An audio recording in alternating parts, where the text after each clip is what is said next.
Hola, señoras y señores, bienvenidos a su canal Melquisedec. Hoy tenemos una entrevista muy interesante. Hoy vamos a conocer el Islam. Este es mi primer video sobre el Islam. En este video no voy a criticar al Islam, tampoco voy a hacer proselitismo, lo voy a dar a conocer. Y para eso voy a tener un participante que tiene mucho conocimiento del Islam, es practicante. Él se llama Mohamed Kurani. Él es maestro de religión, licenciado en traducción, maestro en literatura antigua y está cursando un doctorado en religión en la Universidad de Mediu. Y es director de una escuela de idiomas y cultura. Mohamed Kurani, ¿cómo estás? Muy bien, muy bien. Muchas gracias, gracias a Dios.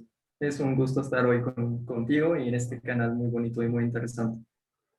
Bueno, es un placer para mí que hayas querido colaborar con el canal. Aquí en el mundo occidental hay mucho desconocimiento sobre el Islam. Entonces es importante tener el conocimiento exacto para nosotros decidir si es un buen camino o un camino malo. Primero hay que conocerlo. Entonces gracias por tu colaboración de antemano. Gracias por invitarme y un gusto. Ok. No sé si quieres hacer una introducción sobre tu persona. Tienes la Bueno, oportunidad. muchas gracias. Bueno, Bismillahirrahmanirrahim, en el nombre de Dios, el compasivo, el misericordioso, Dios del universo, Dios de Abraham, Dios de Jacob, le damos gracias y agradecimiento a darnos más vida en esos tiempos difíciles, donde la gente pues está más en necesidad a buscar a Dios. Muchas gracias al hermano Melquisedec por invitarme el día de hoy. Como me representó, como me presentó el hermano o el amigo, tuve un estudio durante 13 años de religiones, incluso mi propia religión. Tuve el chance de ver hasta manuscritos originales de libros sagrados. Tuve varios estudios en literatura antigua, incluso toda la literatura escrita sobre las religiones abrahámicas, Islam, cristianismo y judaísmo. Tuve la oportunidad de leer cada hoja escrita sobre el cristianismo en los primeros 600 años, la época de los concilios, y ahorita sigo estudiando más y más y más y tengo una humilde iniciativa sobre Dawa en español de enseñar a los musulmanes más sobre su religión, cómo contestar, cómo refutar las difusiones o la mala noticia o todo lo que está en el mundo, y también para invitar a más personas a tener estos tipos de diálogos bonitos como que vamos a tener el día de hoy, charlas bonitos. No tenemos que atacar y insultar el uno al otro, ofender, lo podemos hacer con mucho amor y mucho respeto. Aunque el tono va más fuerte durante los diálogos, al final lo que importa es terminarlo con una sonrisa y un abrazo y el amor mutuo entre las personas. Ok, Mohamed Kurani, tengo una curiosidad. Tú al principio me preguntabas si yo sabía inglés. ¿Tú hablas, aparte del árabe y el español, inglés también? Domino 5 idiomas y estoy aprendiendo mi sexto idioma, que es el idioma hebreo. Entonces, son 6 idiomas. O sea, que esos libros que tienes detrás no los tienes de adorno, ¿no? Si estudias. Ese es adorno, pero aquí se paso mi cámara, ahí sí están, hay pirámides de libros, pero ahorita voy a estar pasando libros por libros. Ah, Vas a ok, ver muchos. perfecto. Gracias. Bueno, vamos al grano. La primera pregunta, ¿qué es el Islam? Muy bien. ¿Qué es el Islam? Pues empezamos lingüísticamente, como ya me presentaste también como lingüista. ¿Qué es el Islam de idioma, de lengua? La palabra Islam viene del origen árabe, salam o salam, que básicamente significa paz. Pero también la misma palabra tiene varios significados. Puede ser someter o entregar algo. Por ejemplo, si yo digo, salamtu nafsi, me entregué. Entonces, de esos dos orígenes viene la palabra Islam. Entonces, puede ser la paz, porque hay un hadith. La palabra hadith significa un dicho de nuestro profeta, la paz y la bendición sea con él. Un hadith significa un dicho, porque ya voy a estar usando estas palabras mucho, tal vez el día de hoy. Entonces, el profeta dice en un hadith, dice, al muslim man salama al muslimina lisanahu wa yad. Entonces, el musulmán es quien dio paz con su lengua y con su mano. Entonces, su religión completa de paz por su nombre. Entonces, esto es la mitad del significado, viene de paz. La otra es entregarnos y someternos a Dios. Y esta es la definición común entre todos los eruditos musulmanes, que el Islam es someternos a Dios, someternos a la voluntad de Dios, todo lo que hacemos perteneces, hasta nosotros mismos pertenecemos a Dios. Todas nuestras acciones son cosas temporales en una vida muy corta por ser sometidos a Dios. Y más allá de la palabra, ¿qué es Islam ya de religión o qué es la palabra que usamos hoy ya de musulmanes? Pues tenemos dos partes, una que es la fe y una que es la religión. La fe, básicamente la creencia sin religión. Bueno, como ya vamos a hablar de lenguas, y como es también una de mis carreras, la palabra religión en árabe es la palabra din, y din significa actitud o estilo de vida. Entonces, nosotros los musulmanes tenemos dos pilares, una que se llaman pilares de la fe y una que se llaman pilares de la religión. Empezando con pilares de la fe, que es musulmán de fe, un hombre que cree en Dios, los ángeles, los libros, los profetas, completos sin ninguna diferencia, o sea, no puedo decir prefiero a José más que a David, me gusta más Salomón más que Muhammad, o el profeta Muhammad, prefiero más a Muhammad que Jesús, no puedo hacer ninguna diferencia. Entonces el iman billah wa kutubu wa rusulu, creemos en Dios, sus libros, sus mensajeros profetas, los ángeles y el destino bueno y malo. ¿Qué significa el destino bueno y malo? Todo lo que te pasa, malo o bueno, viene de Dios. Porque a veces cuando platicamos con personas de otras religiones dicen, lo bueno viene de Dios, pero lo malo no viene de Dios. Y por error hacen un paradoja, porque todo lo bueno o malo tiene que venir de Dios, porque es el que controla el universo. Entonces nosotros creemos que todo lo que pasa malo o bueno es destino y viene de Dios. Y si un día critico o me quejo y digo esto, ¿por qué me está pasando esto? Ya no soy musulmán. Entonces eso es el lado de fe. Tenemos que creer en todos sus libros, profetas, los ángeles y a esos cinco. Obviamente creer en Dios único sin asociados. No podemos asociar a nada y a nadie con Dios. Solo Dios único, una persona eterno y absoluto. La otra parte que es la religión, ya como actitud, ya como estilo de vida, tenemos otros pilares que básicamente son el shahada. El shahada es decir, no hay Dios excepto Dios el único, Dios el universo, o el creador del universo, y que el profeta es su mensajero. Eso es número uno. Número dos, hacer la oración. Tenemos 5 oraciones al día, aparte de las oraciones voluntarias. Tenemos el ayuno, como ya fue revelado a todos los profetas mensajeros en todos sus libros. El ayuno es otro pilar. El zakat, básicamente la caridad, dar la caridad a los pobres, ayudar a los pobres. Y número 5 es la peregrinación, como también fue revelado a todos los profetas, hacer la peregrinación también a nosotros los musulmanes. De hecho, tuve un estudio completo de que todos los profetas hicieron peregrinaciones a Meca. Eso ya puede ser otro tema, incluso Moisés, pero ya ese es otro tema. Entonces, esos son los 5 pilares de la religión islámica como religión, estilo de vida. Entonces, tenemos fe y estilo de vida. Esto es Islam lingüísticamente y la práctica. Ok, perfecto. Ahora, me acabas de explicar completamente lo que significa Islam. Ahora, ¿la palabra musulmán es sinónimo de Islam o es algo distinto? Es lo mismo. La palabra muslim significa sometido a Dios. Ok, entendido. Me hablaste sobre la peregrinación.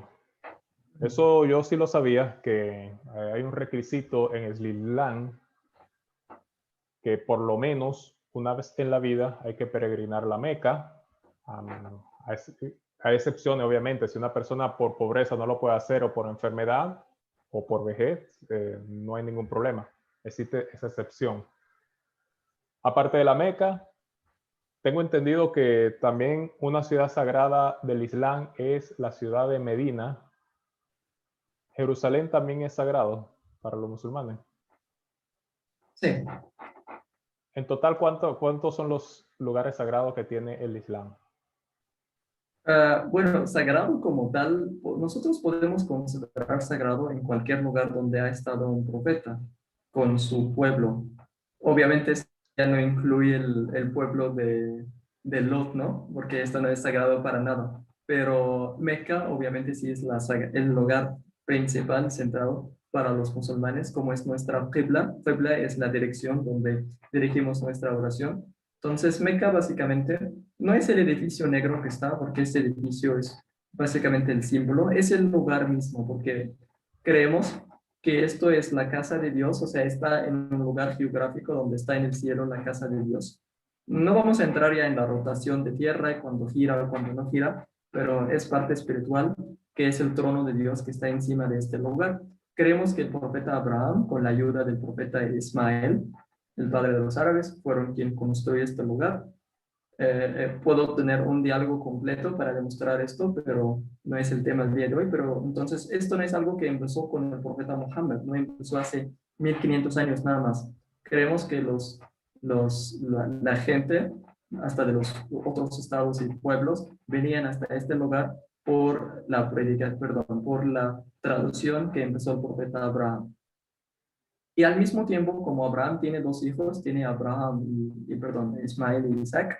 Bueno, tiene otros 7, pero los principales, Ismael y Isaac. Isaac, creemos en alguna tradición islámica que Isaac fue quien construyó la primera mezquita o lugar de oración. Mezquita significa lugar de oración en Jerusalén. Entonces, son dos lugares sagrados porque los dos vienen de Abraham.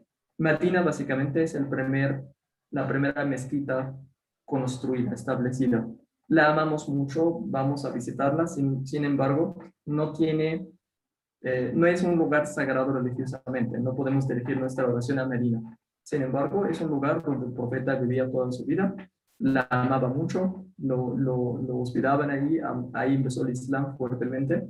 Entonces es un lugar muy bonito, un lugar que lo honramos, lo llamamos lugar honrado porque el profeta estuvo ahí construyó su mezquita. Pero el Qibla como tal era Jerusalén, luego cambió a Meca, o el Kaaba, el edificio, y ahí ya eso es el lugar sagrado. Otro lugar sagrado que también está mencionado en el Corán, en la Biblia, pues es el monte donde habló Dios con Moisés, porque Dios dice en el Corán, quita tus calzados, estás en la valle sagrado, también en el Corán, quita tus calzados, en tierra santa estás. Eso también lo podemos considerar sagrado, sin embargo, no es un lugar de oración. El monte Oreb, ¿no? En los musulmanes, ¿cómo le llaman al monte Oreb? El monte de Sinaí, pero es que ahí también entra muchos diálogos religiosos de dónde está el monte de Sinaí, porque unos dicen que está en Egipto, y el problema es que el monte de Egipto estuvo a partir de 400 años después de Cristo, y luego dicen que el monte de Sinaí está en el norte de Arabia Saudita, y luego dicen, y hasta los judíos mismos tienen judíos y judíos samaritas o los samaríes, dicen que no se llama así y otro, pero dejamos el nombre, yo lo llamo el monte de Moisés ya, para evitar estos diálogos y debates. Claro, claro. Yo he entendido que en Jerusalén, no sé si es una mezquita que se llama la Cúpula de la Roca. ¿Es una mezquita que se llama así? Sí. Bueno. Bueno, Copa de Sahara es parte del lugar, pero estamos hablando de Isaac, una persona que vivía más o menos hace 400-500 años. Entonces, el lugar como tal que construyó Isaac, pues obviamente ya no está. Entonces, todo lo que está ahí básicamente son edificios construidos modernamente ya miles de años después, pero el lugar mismo es el lugar sagrado. No importa ahorita el Masjid al-Aqsa, la mezquita lejana o Copa de Sahara, esos todos ya son cosas construidas después, pero el lugar mismo es el lugar sagrado. Ok.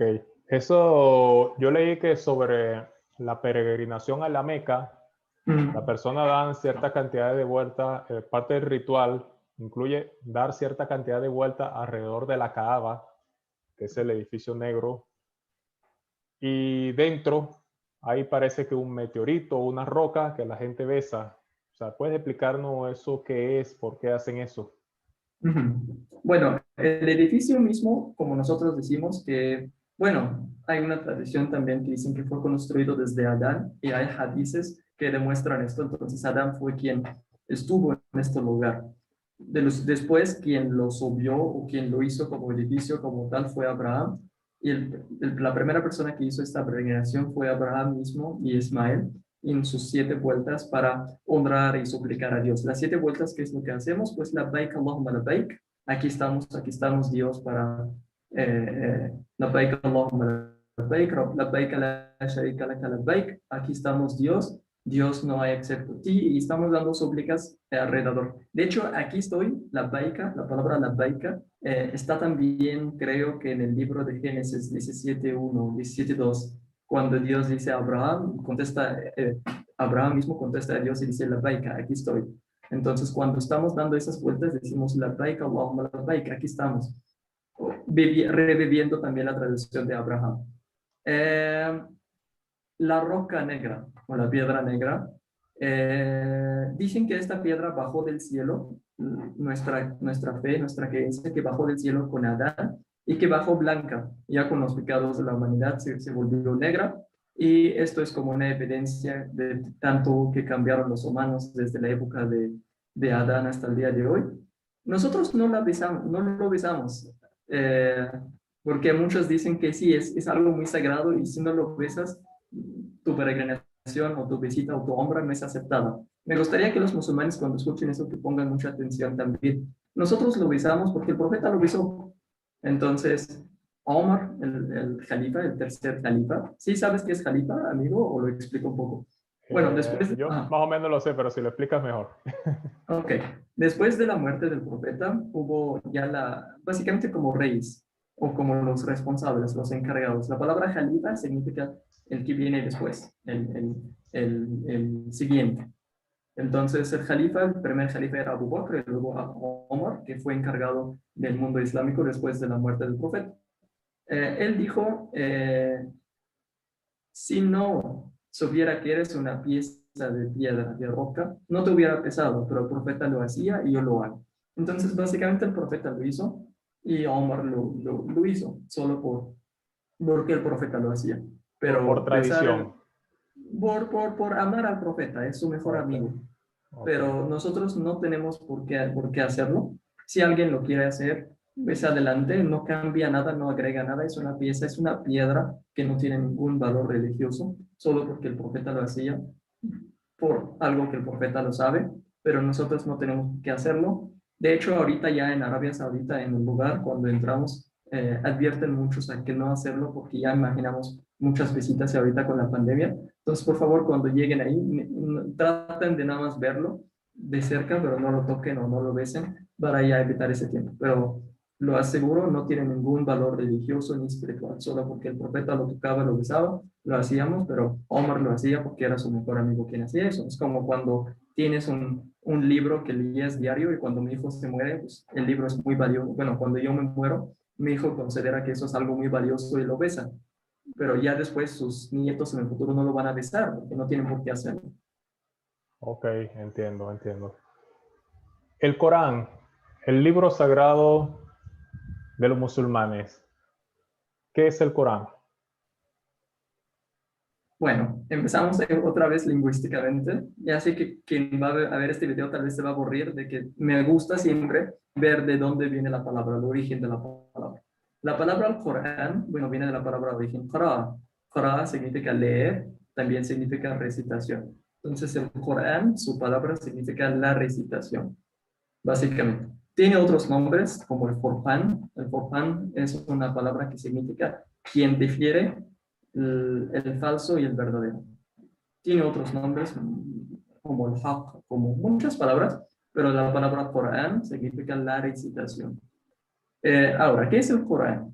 El Corán, como nosotros los musulmanes, como ya lo he dicho en decidir explicar nuestra fe, que creemos en Dios y sus mensajeros y todos los libros revelados por Dios.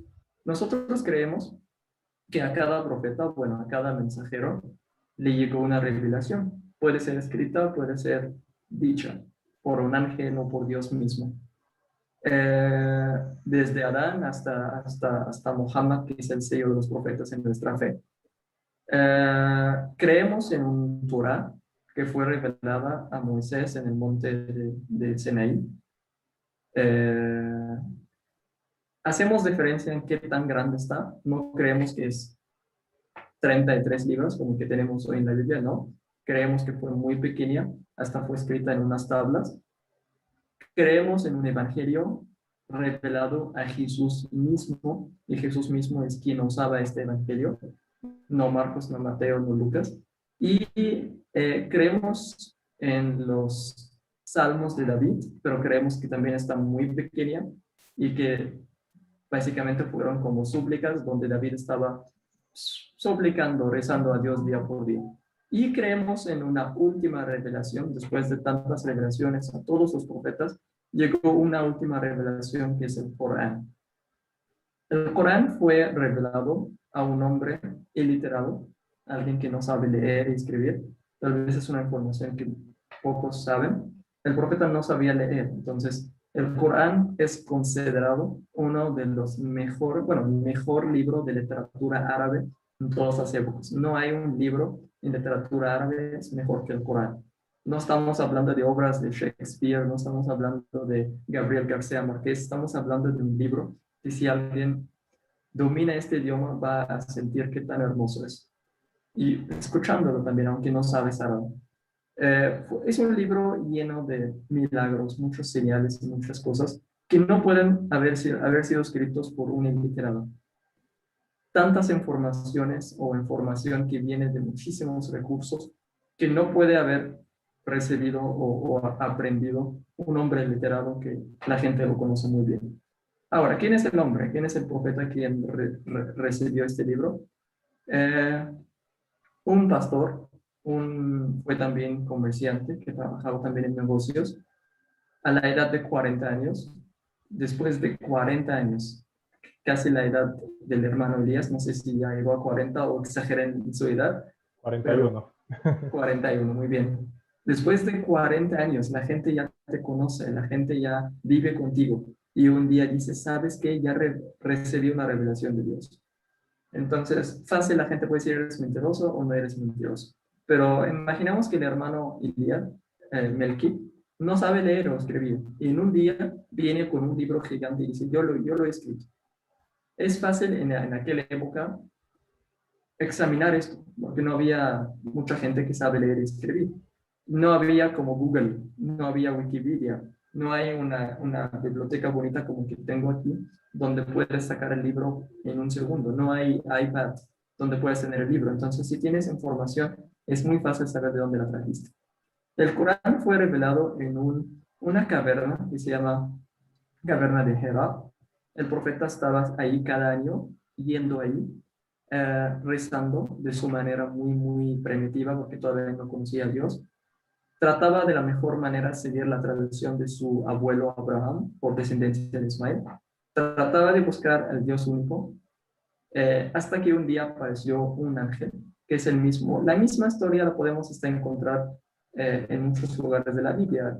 Si no estoy equivocado, creo que es la misma manera de que Daniel y Jeremías recibieron la revelación de Dios. El ángel Gabriel viene y dice una frase histórica que es la primera palabra del Corán, lee o recita.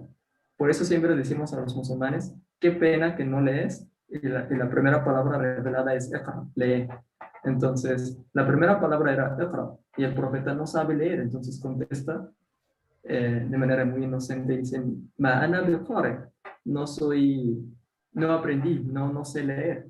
Entonces se repite el ángel Gabriel, lee, y otra vez el profeta, no sé leer, hasta que el ángel Gabriel insiste y dice, Iqra bismi rabbika allazi khalaq, lee en el nombre del Señor que te ha creado de de alaf o una pieza que se pegue. Entonces, a partir de ahí regresa con mucho miedo a su casa. Estaba casado con Khadija y con mucho miedo le dice, he visto esto, he escuchado un ángel que me ha dado esto. Y eso es un hombre muy honesto. De hecho, lo llamaban el Sadiq al-Amin, el honesto. Entonces, todos lo conocen. Este hombre no puede mentir. Lo conocemos por 40 años. Entonces, ella lo llevó a un erudito que se llama Waraka ibn Nawfal.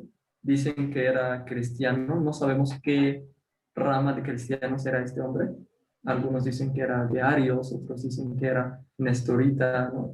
En general, este hombre le dijo, lo que te ha pasado a muchos profetas, y lo que te ha pasado es profetizado, y tú vas a tener una vida muy difícil, tú vas a tener una vida muy fuerte, Mohammed, sé fuerte.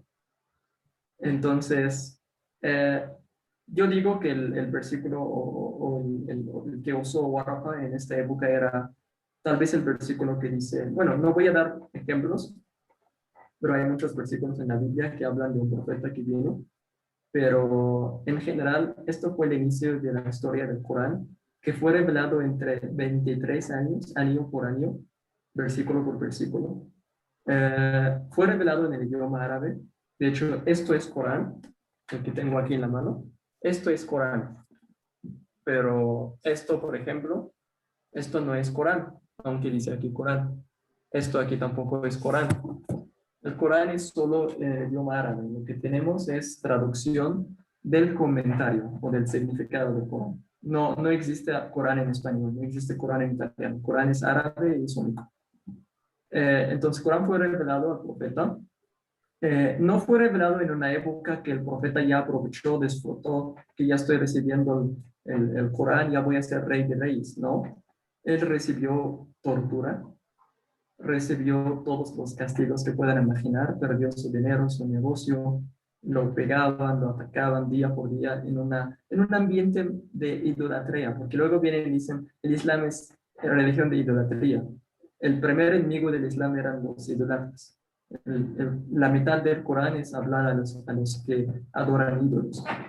Entonces, día por día, el profeta recibiendo esto, un hombre muy sincero, porque no tienes por qué hacerlo. Imaginamos, por ejemplo, que el amigo Melquisedec tiene un buen negocio, tiene muy buen carro, una gigante casa, y luego viene y dice, he recibido un libro de Dios, y luego lo atacamos, y lo insultamos, y lo ofendemos, y destruimos su reputación. ¿Qué es lo que hace el hermano Melqui en 2, 3 años? Dicen, ¿saben qué? Ya me cansé, ya, yo no recibí nada. Pero este hombre durante 23 años aguantando todo eso, contestando, refutando, dialogando día por día, hasta que construyó esta nación gigante, la nación musulmana, gracias al Corán. Ahora, el Corán de idioma y de lengua reta a todos los estudiosos del mundo. No pueden hacer un libro igual que contiene tantas cosas, tantas evidencias. Esto ya puede ser más preguntas tal vez para el hermano Melquisedec, por qué creemos en el Corán o así, si quiere preguntar esto, pero básicamente esto es el Corán, un libro revelado, la última revelación de Dios después de haber revelado muchísimos libros escritos o dichos a los profetas. Esto ya es el sello que viene con toda la confianza, con toda la fuerza, con todo el valor. Decimos que este libro no fue tocado, no fue modificado, no fue editado, no fue cambiado durante los 1500 años. Nos llegó como tal, como ha llegado el profeta, como el profeta lo recitó. Y llegó igual como tal. Hoy también tenemos muchos que saben el Corán de memoria. De hecho, tenemos un versículo que dice, te vamos a hacer, te haremos que tengas la habilidad de no olvidar. Entonces, muchos hoy, millones del mundo que saben el Corán de memoria. Yo digo que tal vez esté el 15 o el 20% del Corán de memoria. Ojalá que ya en el futuro mi hijo que lo tenga todo de memoria, hijo por hijo. Y tenemos hasta una acta que dice que este hombre sabe el Corán de memoria y esta acta está firmada por una persona que lo aprendió de otra persona, que lo aprendió de otra persona hasta que llega el profeta mismo. Imagina tanta evidencia que esto viene del profeta mismo. Hasta cuando alguien aprende el Corán todo de memoria, le dan un certificado que dice que él aprendió de él, de él, de él, hasta que llega el profeta.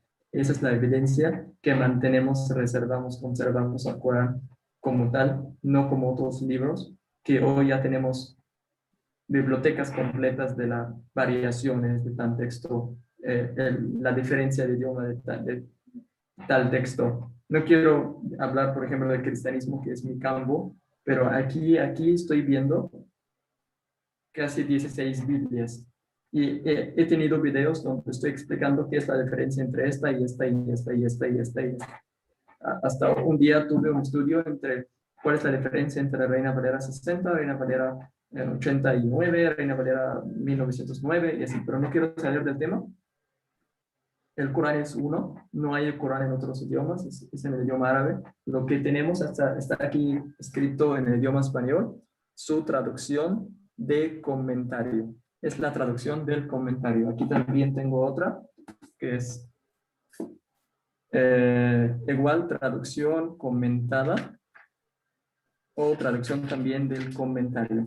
Aquí. O sea, tú me quieres decir que para saber exactamente lo que dice el Corán, hay que saber árabe. Pues O sea, el Corán para puro saber está qué en dice árabe, lo demás son comentarios, los demás idiomas, ¿no? del significado. Por El ejemplo, significado. si yo digo una palabra en español, hoy estoy muy consumido. ¿Qué significa eso? Estoy muy cansado, que no puedo moverme. Eso es el significado. Entonces, estos son traducción del significado. No puedes traducir el Corán de manera literal. Y a ver, una persona como mí mismo, que es estudiante de literatura, lo digo con confianza. Si quieres saber qué dice Galileo, aprende el idioma de Galileo. Si quieres saber qué escribió Salomón, aprende hebreo, por ejemplo. Si quieres saber qué dijo Esdras o Daniel, aprende arameo. Entonces, si quieres saber qué dice cualquier Harry Potter que escribió J.K. Rowling, si quieres leer Harry Potter, aprende inglés. Si quieres saber qué dice la traducción, aunque soy traductor, la traducción no llega en ningún idioma, en ningún texto, a lo que quiere decir el autor principal. Claro, Entonces, eso yo lo entiendo. Y incluso con la Biblia pasa, por eso hay que tantas versiones de la Biblia. En español hay más de 50 versiones de la Biblia y todas son diferentes. O sea, no hay de las 50 no hay dos que sean iguales. Correcto. Y a ver, una pregunta. Bueno, ya sé que no estoy hoy en la posición de preguntar, pero amigo, o sea, ¿cuántas personas tienen? Ya sé que obviamente muchos tienen este libro tal vez en su casa, que es básicamente el Tanaj. El Tanaj es el Antiguo Testamento en hebreo. Bueno, nada más para demostrar que es hebreo, aquí está. Sí. Okay. ¿Cuántas personas han tomado esta iniciativa? Aprender hebreo, aprender el idioma el cual Dios usó para revelar a la humanidad. ¿Cuántos han tomado esta iniciativa? Damos un porcentaje. ¿Cuántos conoces usted? No, yo conozco, para serte sincero, uno o dos, porque a la persona le cuesta incluso aprender el inglés, que es más fácil, menos el hebreo. Correcto. Entonces, nosotros, bueno, para ya salir de este punto muy breve, los musulmanes latinos o españoles leen el Corán en su idioma español, no hay problema. Los ingleses leen el Corán en su idioma inglés, los chinos en chino, no importa. Pero cuando rezamos, todos decimos juntos en el mismo tono, Bismillahirrahmanirrahim, Alhamdulillahi Rabbil Alamin, Ar-Rahmanir-Rahim, que es el primer sura, rezamos en árabe. Es una obligación leer en árabe. Y es muy bonito, muy hermoso. De hecho, tengo amigos cristianos de varias sectas que les encanta aprender creo que es Deuteronomio 6:4, que es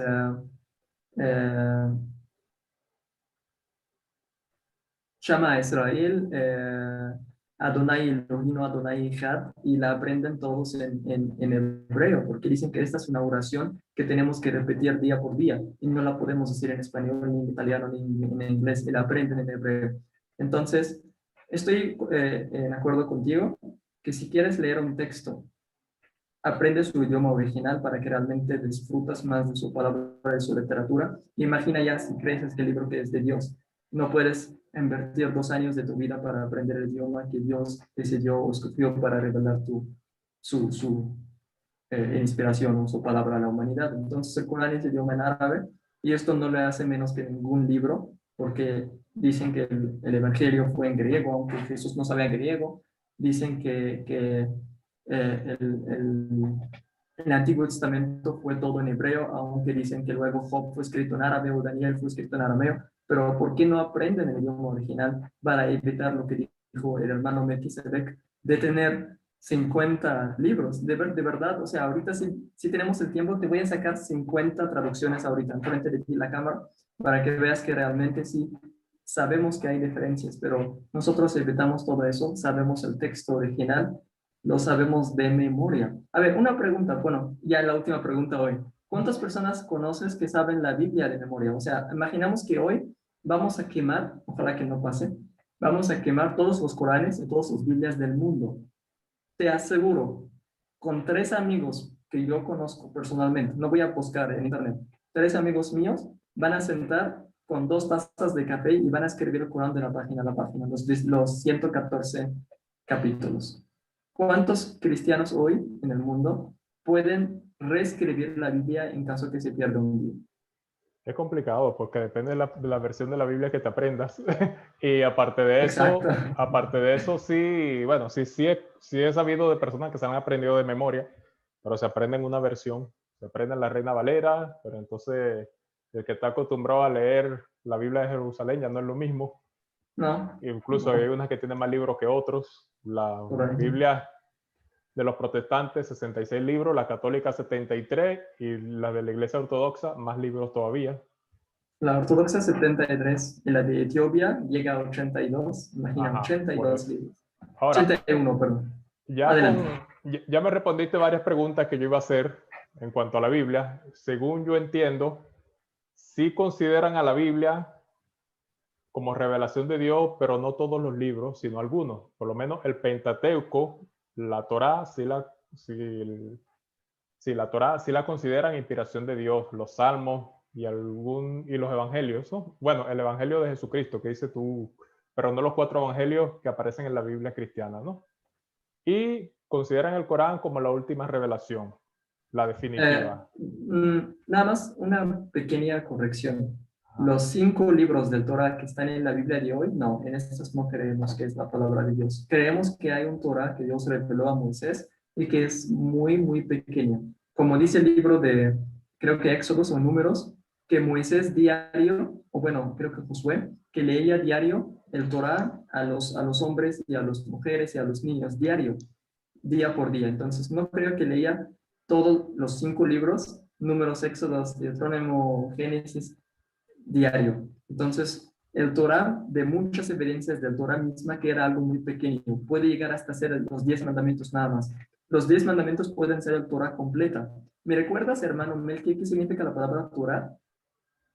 Torá, el, lo Torá es la Ley. ley, La ley, la ley, correcto. claro. Entonces, la ley puede ser solamente los 10 mandamientos. Entonces, nosotros creemos que Dios reveló Torah a Moisés, reveló la ley a Moisés en unas tablas escritas por Dios, como dice la Biblia, escrito por el dedo de Dios, sea correcto o no, pero algo muy pequeño en unas tablas. Imagínate, amigo, los 5 libros del Pentateuco escritos en tablas. No, Necesitas una claro. ciudad completa de edificios para Porque que escribirlo. incluso, según la Torá, los 5 libros, ¿no? Estaban los 10 mandamientos y las demás leyes eran 600. O sea, muchas leyes, porque había leyes incluso hasta para ir al baño, incluso en Levítico tú lo puedes ver. Había leyes para todo, Yo sé, qué hacer cuando la nosotros, mujer tiene su ciclo menstrual, o sea, ahí toda la vida de los israelitas está detallada, lo que tenían que hacer, cómo... está bien porque es religión. Ahí ya no es fe, ya es religión. ¿Te acuerdas la diferencia entre fe y religión? Está bien, pero como dices, hay muchos detalles que no son importantes. Y yo opino, humildemente, de mi conocimiento, que esto no viene de Dios, sino viene del Midrash o viene del Mishnah. ¿Sabes qué son, amigo? Estos son la traducción oral de los judíos. La tradición oral de los judíos llegó a ser parte del Torah revelada por Dios. Por alguna manera, por algún acto histórico, llegó a ser parte, pero no. Otra cosa, sabemos que Esdras creó o Ezra, fue el autor de la Biblia después de que la Biblia se perdió por años dentro de la tumba, pero es la tumba, ¿no? Bueno, dentro de la caja donde estaba la Biblia y se perdió cuando tuvieron guerra y después de tantos años recibieron otra vez y Esdras fue quien escribió Torah completa. Entonces, el Torah actual no está escrita por Moisés, está escrita por Esdras, a Ezra, por lo cual lo dice la Biblia misma, por lo cual dice la Biblia misma, el Torah misma. Entonces, nosotros creemos en una Torah muy pequeña revelada a Moisés en tablas escritas por Dios, que es el Torah, puede ser solamente los mandamientos, eso es Moisés. Creemos en, entonces, los libros actuales, estos 5 libros, sirven como historia, sirven como muchas cosas, pero no nos sirven como la palabra revelada por Dios. Ok. Por lo que dicen los judíos mismos. Ahora salmos, los salmos, son súplicas, cantos, cánticos, canciones que él lo usaba a diario. Hoy tenemos 150 salmos que dicen que fue escrito por Salomón, y luego dicen que fue escrito por los hijos de Corash, y parte fue escrita por Moisés, y parte fue escrita por David. Pero nosotros creemos en salmos, que él son unas súplicas pequeñas, muy pocas, que él usaba para suplicar. Entonces, los 150 salmos no sabemos de dónde vienen. Los evangelios, para no repetir, revelados a Jesús mismo. De hecho, Jesús en la Biblia también dice, este es el evangelio, llevan este evangelio y predican a las naciones. ¿Qué evangelio les dio?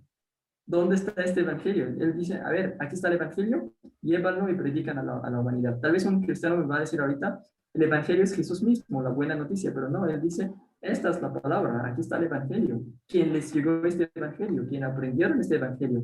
Puede ser tema de otro día, para no alargarlo ahorita, pero hay evangelio de Jesús que no tenemos, hay Torah de Moisés que no tenemos y hay salmos que no sabemos dónde están.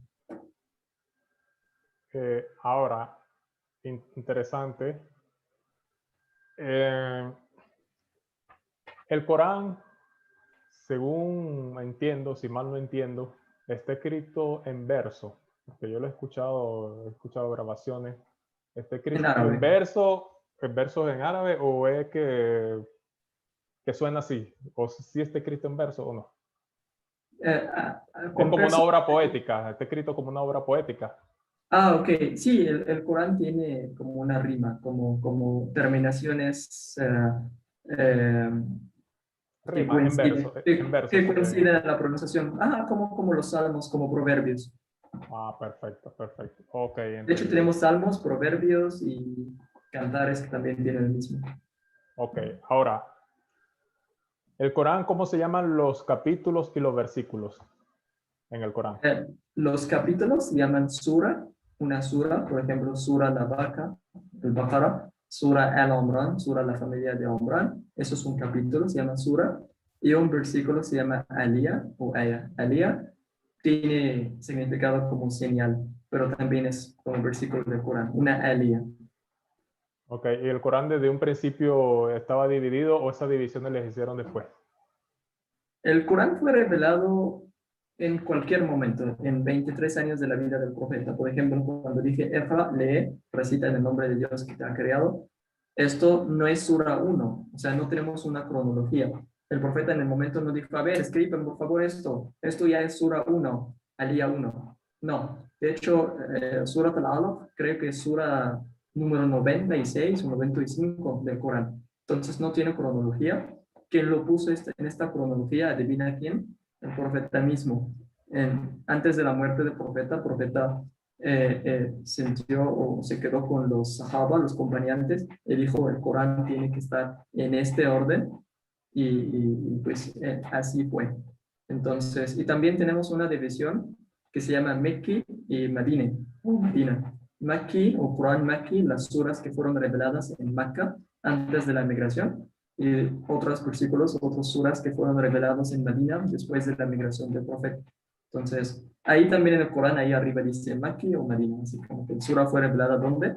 Algo muy hermoso que tenemos también del Corán, que lo enseñamos a nuestros hijos, que tenemos algo que se llama la causa de la revelación. ¿Cuándo fue revelada esta versión? ¿Por qué? ¿Qué es lo que pasó con el profeta? ¿Qué es lo que cuál es la situación para entender mejor el contexto, no solo el contexto literario, pero también el contexto histórico? ¿Por qué Dios reveló esto al profeta en este momento? Por ejemplo, lo que más usan nuestros amigos cristianos, donde dice lucha contra quien no aceptan la religión y la sacan así. Pero el versículo fue en Surat al-Tauba, creo, donde el versículo habla de una guerra, así que ve a la guerra y lucha contra los que no aceptan la religión. Pero no estás así en una casa tomando café y Dios te revela un versículo que dice ve y mata a los que no creen. No. Entonces, saber el contexto histórico de cada sura es muy importante. Los números y el orden fue hecho por el profeta mismo. Sin embargo, los números de los versículos, esto ya es posterior.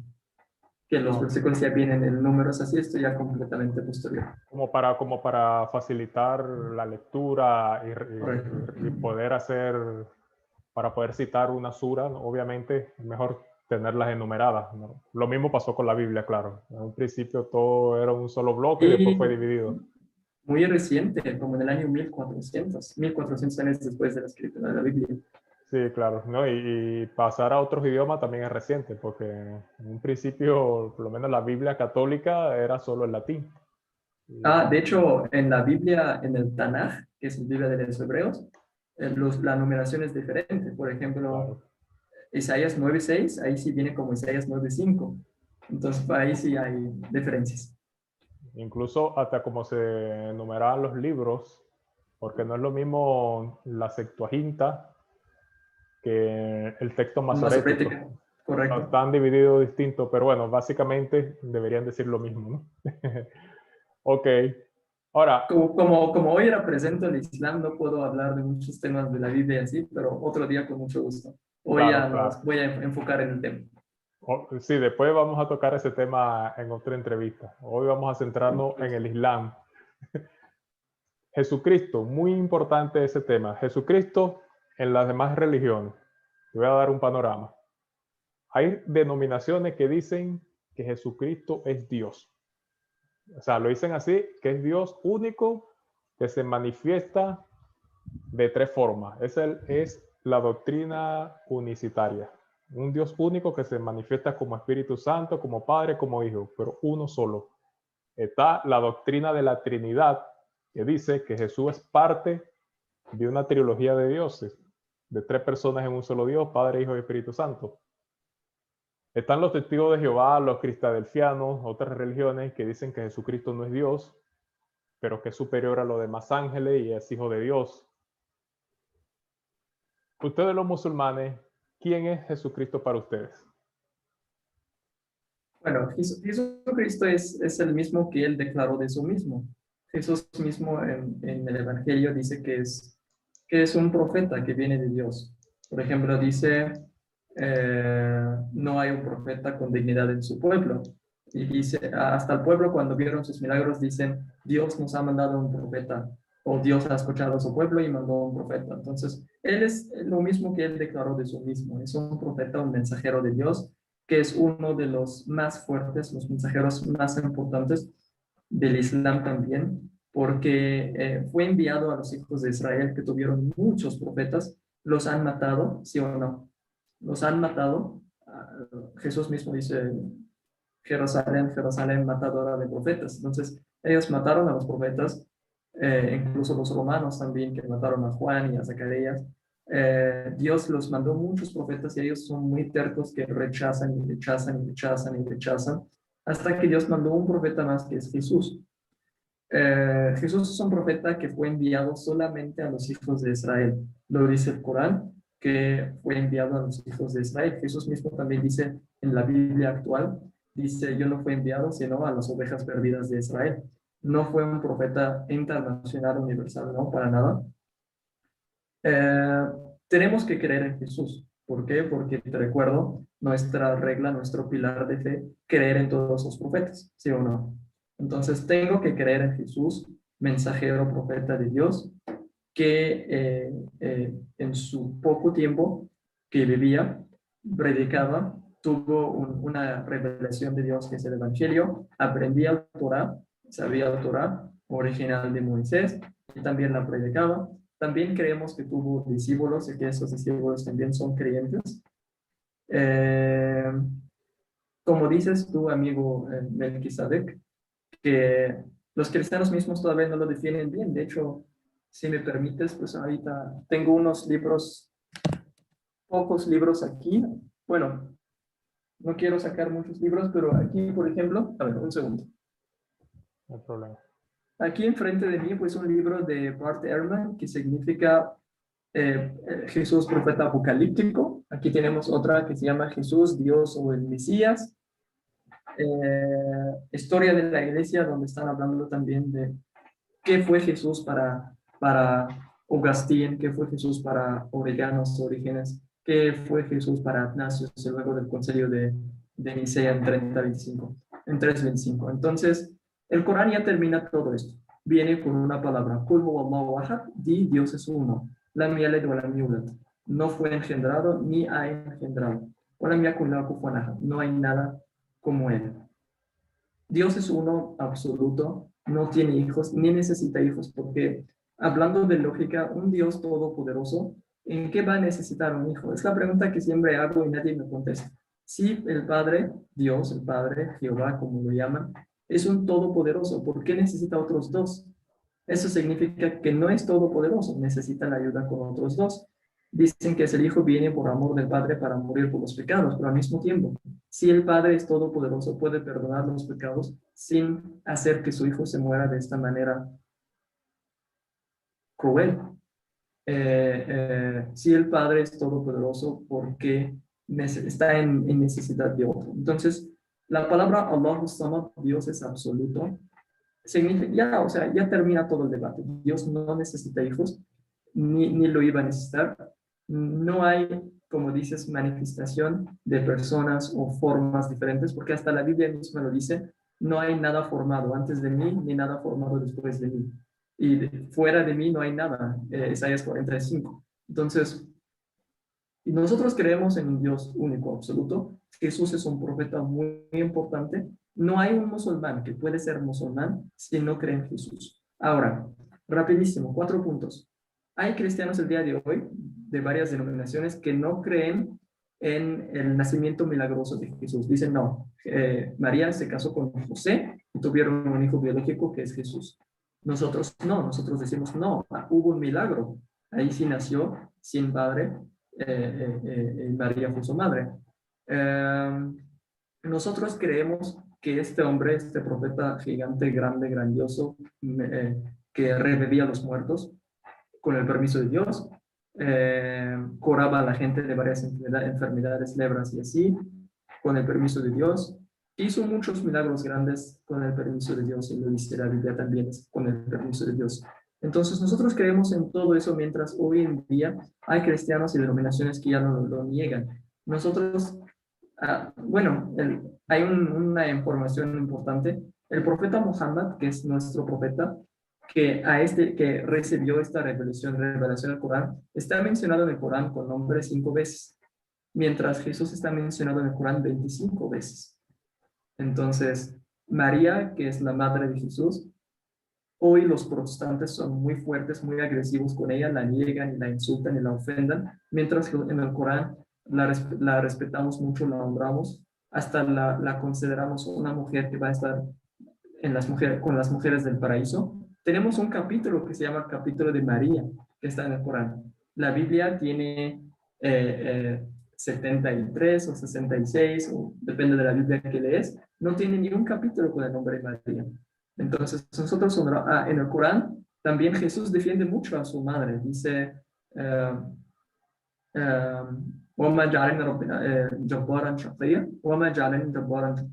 porque en la Biblia, por ejemplo, Jesús es muy, muy grosero con su madre. Le dice, ¿qué quieres, madre? Todavía no ha llegado mi hora.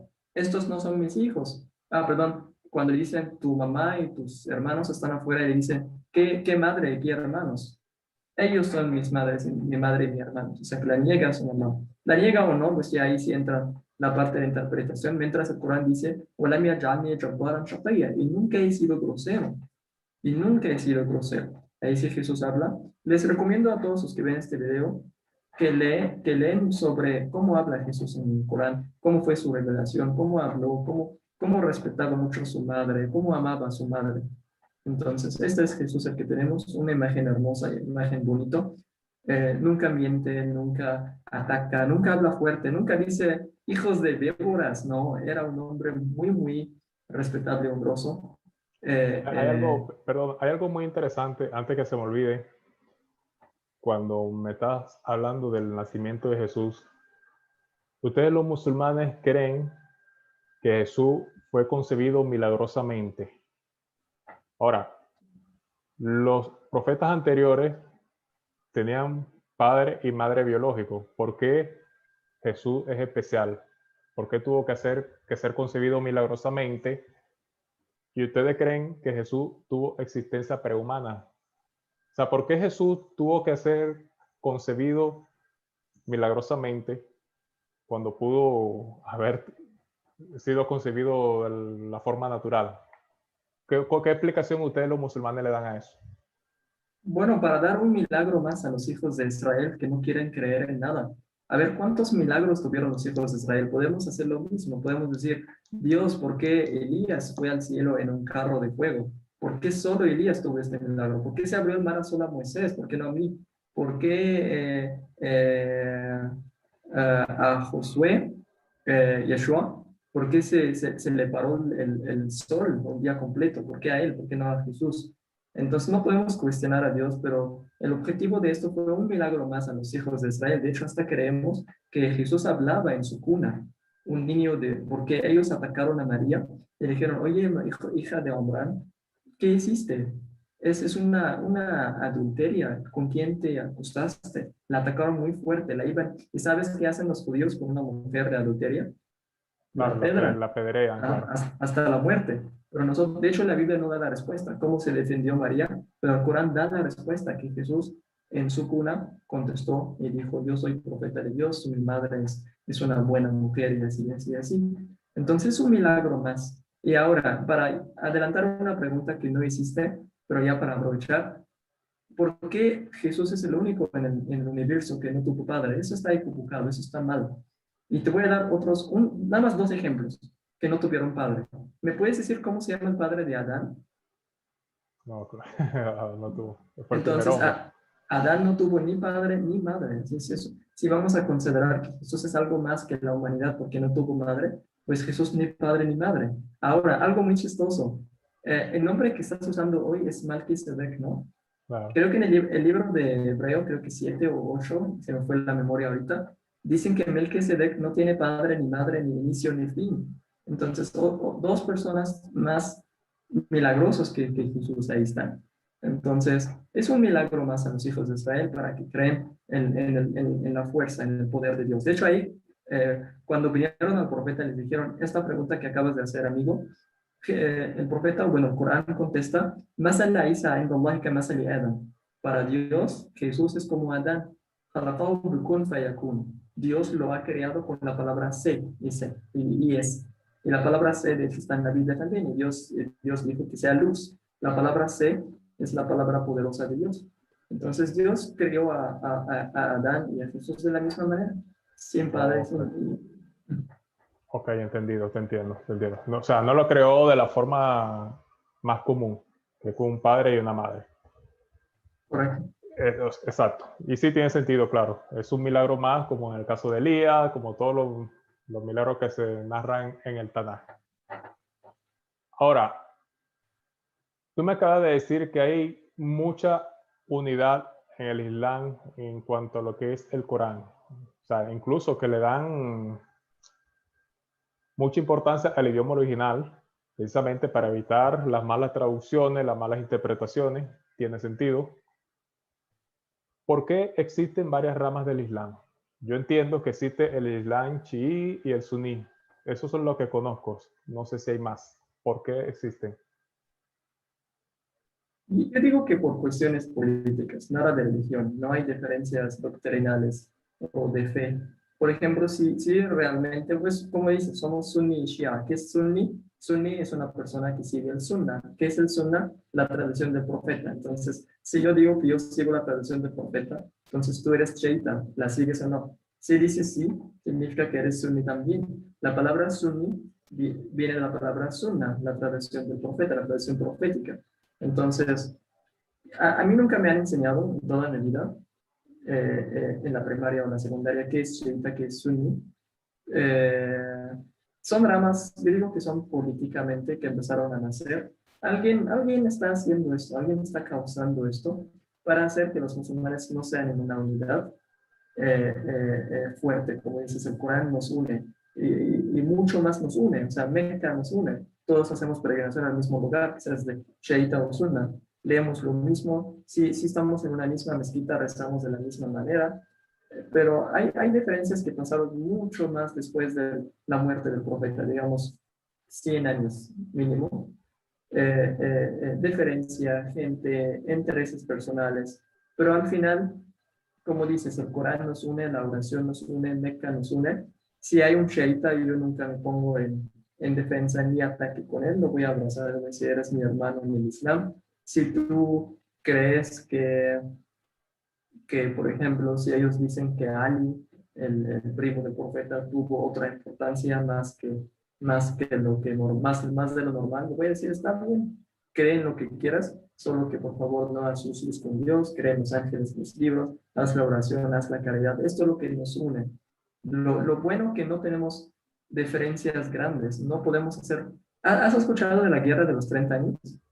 Sí, pero no sé Oh, exactamente. He creo que escuchado era poco. una guerra entre los católicos y los protestantes, creo que era Inglaterra y Francia. Nunca hemos tenido tantas guerras de sangre, de tanta sangre para defender nuestras doctrinas. Hoy no existe un país que se dice país chiita y país suní, no. Los chiitas y los suní están en todos los lugares. Tal vez puedes observar o notar a un chiita, tal vez porque usan más color negro, usan una gorra grande negra, pero eso me parece muy más de tradición que religión. O sea, el profeta no enseñó que tenemos que poner una gorra negra, pero igual los respeto mucho, los amo y son mis hermanos de fe y de Bueno, religión. hasta donde yo tengo entendido, en la República Islámica del Irán, el Islam chií, y en Arabia Saudita, el suní, hasta donde tengo entendido. Pero bueno, lo que me dices No, tú, no, son diferencias políticas, quizás no, no no. puede ser más fácil, no puede ser muy fácil así, porque el mundo islámico estamos hablando ya de 1.9, casi 2 billones de la población del mundo. Entonces, si el mundo tiene 9, somos el 25%. Entonces, no puedo así decir, Arabia Saudita es sunita, eso es chiita, tú tomas esta, tú tomas esta, tú tomas, no podemos No es tan así fácil. dividir, no es, no, somos muchísimos, somos una 25% del mundo, entonces, te digo, no hay guerras entre los dos, y si hay, es porque alguien metió una mano muy sucia ahí para causar esto, pero al final no es cambios doctrinales. Y si hay cambios doctrinales, si algún cheita dice algo que es completamente fuera del Corán y del Sunna, pues no voy a decir que está mal, no voy a decir que no es musulmán, porque si tu fuente no es el Corán y el Sunna del profeta, la tradición del profeta, entonces ¿de qué tienes tu religión? Entonces mejor ya busca otro nombre. Ok.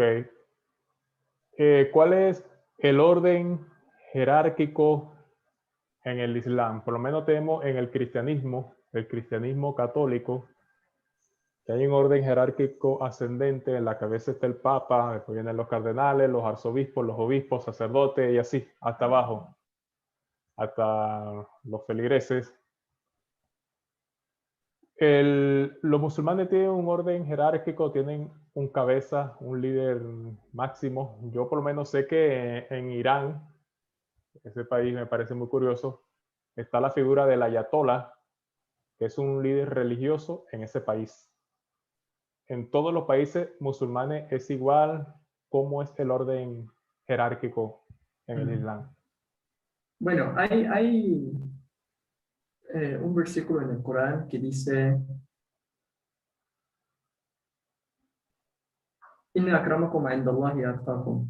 El mejor entre ustedes para Dios es el más temoroso, es el que más tema a Dios. Entonces, el Corán desde el primer día que nació o que empezó nunca tuvo jerarquía. De hecho, el profeta mismo, siendo el rey de reyes, el profeta y todo, tú sabes que los profetas son reyes.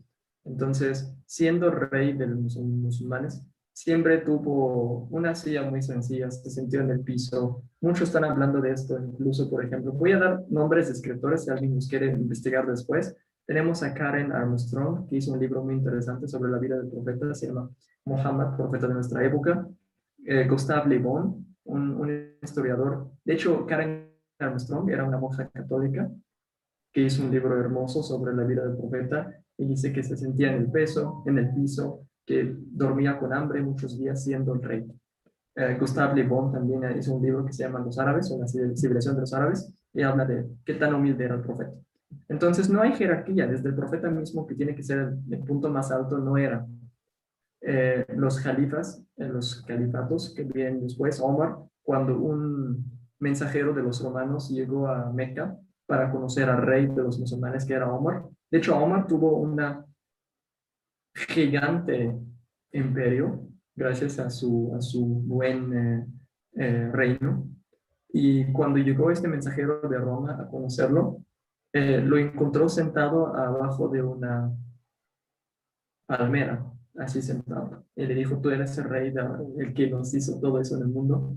Entonces, hoy en día no tenemos así como posiciones religiosas. Si estudio, como por ejemplo, como dices tú, voy a ser sacerdote.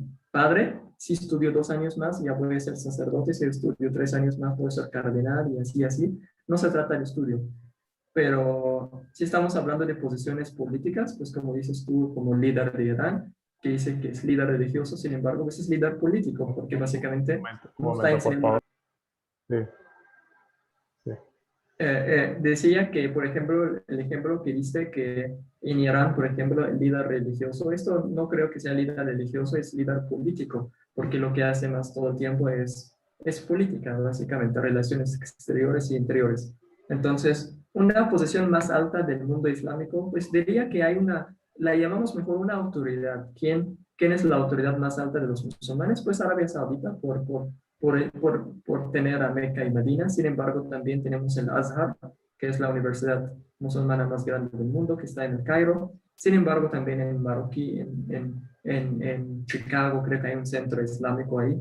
Y muy pronto, pues yo mismo voy a abrir un centro modesto aquí. Sin embargo, no hay posiciones, no hay así como uno que habla por los musulmanes del mundo, como el Papa que habla por los católicos del mundo. No, no existe. Ni el Ok. profeta mismo tuvo este lujo. ¿Qué es un imán? Un imam es un líder. Imam es un líder, uno que guía la oración. Por ejemplo, yo modestamente he guiado la oración varias veces aquí en la mezquita. Me puedo llamar imam o solo en este día. A ver, ¿quién va a ser el imam? Yo.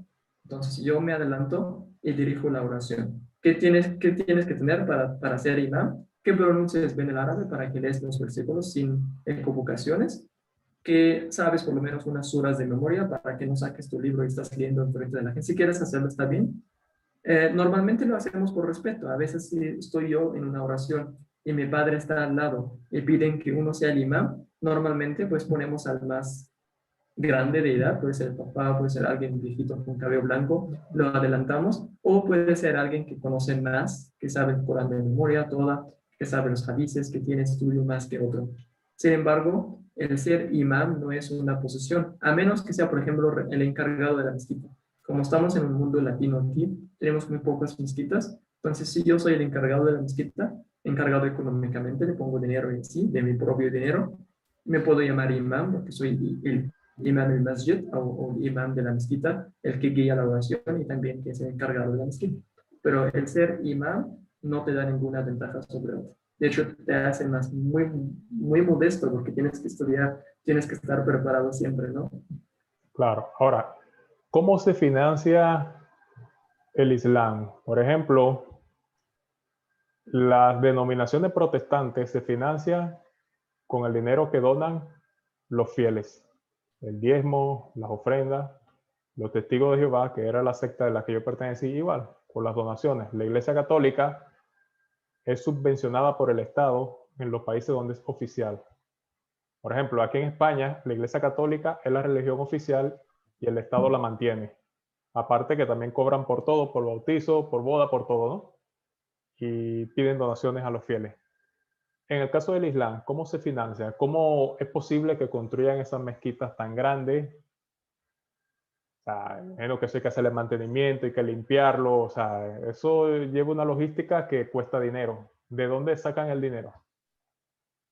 Bueno, es una pregunta, es muy buena pregunta, porque sí, ya sé por qué hiciste esta pregunta. Como una persona latina está acostumbrado que alguien tiene que poner dinero para hacer ese edificio. pero nunca hacemos esas preguntas, no sabemos de dónde viene el dinero. Pero a ver, voy a empezar con mi propio centro. Yo estoy gastando todo, no por nada, ya, o sea, mi recompensa sería con Dios mismo, ya que Dios me recompensa el día que lo encuentro, que lo veo. Entonces yo no pido, por ejemplo, nada para hacer mi propio centro de Dawa o centro de religión. Esto yo lo estoy haciendo solo, hasta a veces cuando alguien me dice, te voy a ayudar, le voy a decir, no, quiero que la recompensa de Dios sea mía sola. A veces es de broma. Entonces, así estoy hablando de mi propio centro, el centro educativo religioso. Ahora, ¿cómo construyen esos edificios grandes y mezquitas grandes? Pues el mundo árabe es un mundo rico, amigo. O sea, el mundo árabe es un mundo, aparte de la religión, es un mundo rico, que tienen petróleo, que tienen buenos gobiernos en algunos países, que tienen buen sistema. ¿Me puedes recordar cuál es el tercer pilar del Islam? La caridad, el zakat. Entonces, la caridad, esta va a primer lugar a los pobres, segundo lugar a los necesitados, tercer lugar a los que no están en su país, cuarto lugar a los que tienen deudas, quinto lugar, tenemos una lista, ¿a quién va este dinero? Uno de los lugares donde puede ir el zakat, la caridad, puede ir a la mezquita. Si quieres, por ejemplo, hace 3 años estaba yo en otro país, no sabía dónde poner el dinero del zakat y fui a una de las cajas de la mezquita y puse como, bueno, una cantidad de dinero porque no sabía. Tenemos niveles del zakat. Aquí tienes que dar el zakat. El primero, pues a un vecino pobre, a una familia pobre, a uno que tiene deuda, a uno que vive en otro país, está solito. Y uno de ellos es construir o ayudar a la mezquita. Eh, Hablando ya a un nivel más alto, supongo que países musulmanes también mandan, bueno, para ser sincero, ¿para qué mentir? Supongo que países musulmanes también ayudan mucho. Yo, por ejemplo, pedí ayuda, pero no económica, yo pedí ayuda de libros. Yo les dije, lo mandé en específico a dos universidades, una que es el Madina y otra que es el Azhar. Yo les pedí libros, hasta también ofrecí dinero para que me manden los libros, porque es muy difícil aquí encontrar libros en idioma árabe. Entonces yo les mandé un correo y estoy esperando la respuesta para empezar aquí la iniciativa que estoy haciendo. Entonces, los musulmanes eh, están en países con muy buen dinero, no necesitan, por ejemplo, donaciones o cuando abren una mezquita y la llaman tal nombre, le van a dar más donación, ¿no? Los países musulmanes como Egipto, como Emirates Árabes, donde está Dubái, como Qatar, como Kuwait, son países muy ricos por economía y también pueden construir casas de adoración muy grandes y muy bonitos para también, para que sea la imagen cultural. Tú sabes, por ejemplo, que en la época de Andalucía, en España, donde estás ahorita, los musulmanes tenían una arquitectura hermosa y gigante, bonita, no solo por presumir los edificios y decir, mira cuántas donaciones recibí, es también porque es parte del arte, de la religión. Incluso mi Entonces, mamá vive en Córdoba, donde está la famosa mezquita de Córdoba. Yo entré a esa mezquita. la verdad me encantaría ir un día. Me encantaría ir un día con mi esposa, con mi hijo, a visitar ahí. Ojalá que nos conozcamos un día ahí en persona. Claro, sería Ahí la bueno. arquitectura es muy hermosa, pero en general, para dar un resumen de esta pregunta, nosotros lo hacemos con la mano, esperamos la recompensa de Dios. Si alguien dice, te voy a ayudar con una alfombra, no le voy a decir no. Si alguien me dice, te voy a mandar libros, no le voy a decir no. Sin embargo, tenemos un versículo en el Corán que dice, que compitan en hacer el bien. Y hacer mezquita es una de las cosas que competimos para hacer. O sea que entonces los países que son repúblicas islámicas, como Irán, por decirlo así, Arabia Saudita, ¿el gobierno hace algún aporte o no? Sí, el gobierno es quien construye esas mezquitas como lugares de la patria, como lugares nacionales. Por ejemplo, como Vaticano, por ejemplo, cuando hace una iglesia es parte del país, es parte cultural del país. Y también algo muy famoso ahorita en mi propio país, que es Egipto, que ahorita cada uno que construye un edificio pone el primer piso como mezquita, ya por Dios.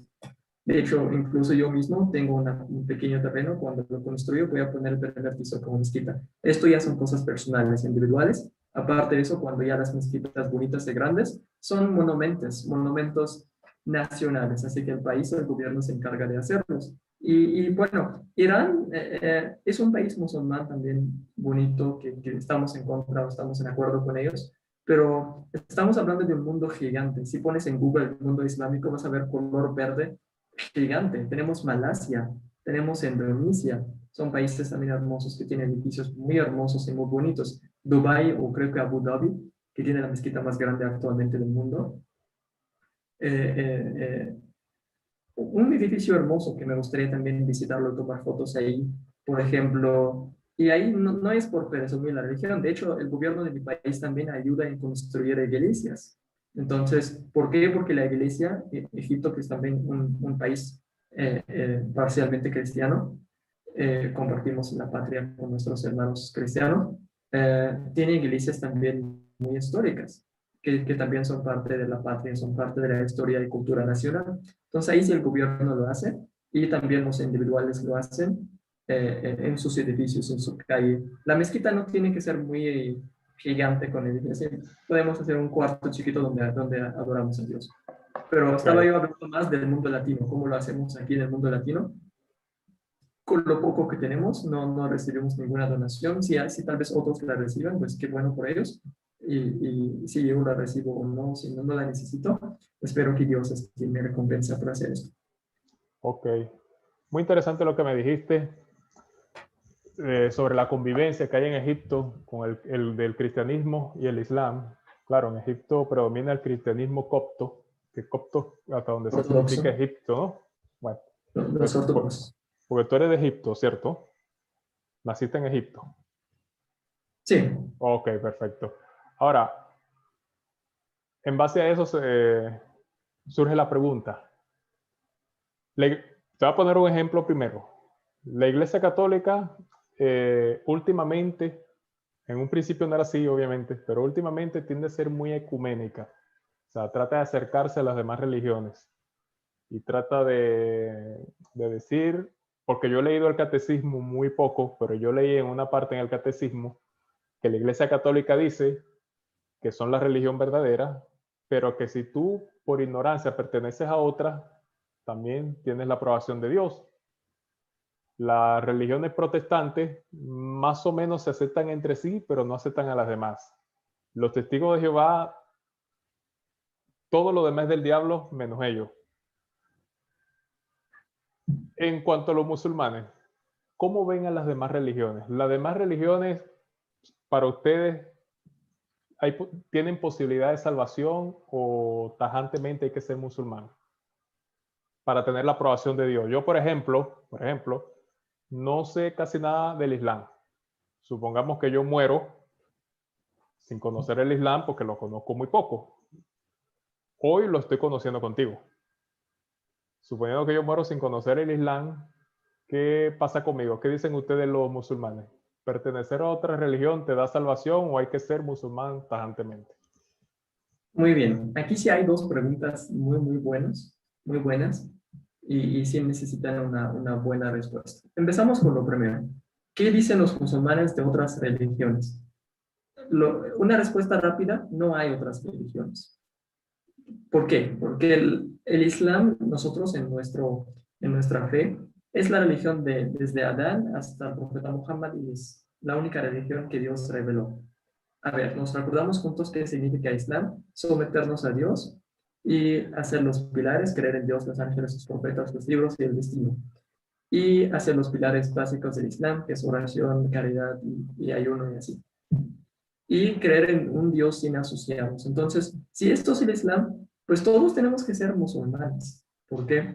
Porque tenemos que creer en un Dios sin asociados. ¿Por qué vamos a asociar a alguien con Dios que no llega a ser un Dios? Eso es uno. Entonces, esto es ser musulmán, el monoteísmo de los musulmanes. Hacer el bien, todas las religiones están en acuerdo que en hacer el bien. Someternos a Dios, no hacer nuestra voluntad, sino la voluntad de nuestro Dios. Esto es ser musulmán. Entonces, para ya cambiar un poquito el tono de esta respuesta, voy a tener así una pregunta sencilla y espero que me puedas contestar. ¿Qué religión tenía Moisés? Bueno, no existía ninguna denominación que yo sepa.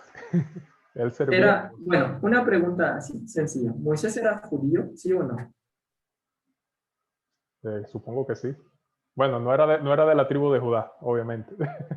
No puede ser del tribu de Judá, no puede, porque Claro. todos esos nombres ya salieron después, aparecieron mucho después de la muerte Supuesto. aquí hay un gatito. Esto todo ya nació mucho después de la muerte de Moisés. Ahora, ¿qué religión era Jesús? Una respuesta rápida, era judío, pero no era cristiano. ¿Por qué? No. Porque la palabra cristiano fue mencionada por la primera vez, creo que en uno de los libros de las cartas de Pablo, y fue llamado como un nombre político. ¿Tú eres pagano o cristiano? Entonces Jesús no era cristiano. Entonces, si me preguntas a mí, ¿qué era Moisés? Pues musulmán. No vamos a hablar de que no leyó el Corán, no rezó 5 veces, no fue a Meca, pero era sometido a Dios, adoró a Dios sin asociados, ayunó, todos creó en los ángeles, creó en los libros de Dios y así. Entonces, ¿qué era Jesús? Era musulmán, porque no era cristiano. Entonces, la palabra musulmán puede ser una palabra muy genérica que significa alguien que adora a Dios de la manera correcta y hace el bien.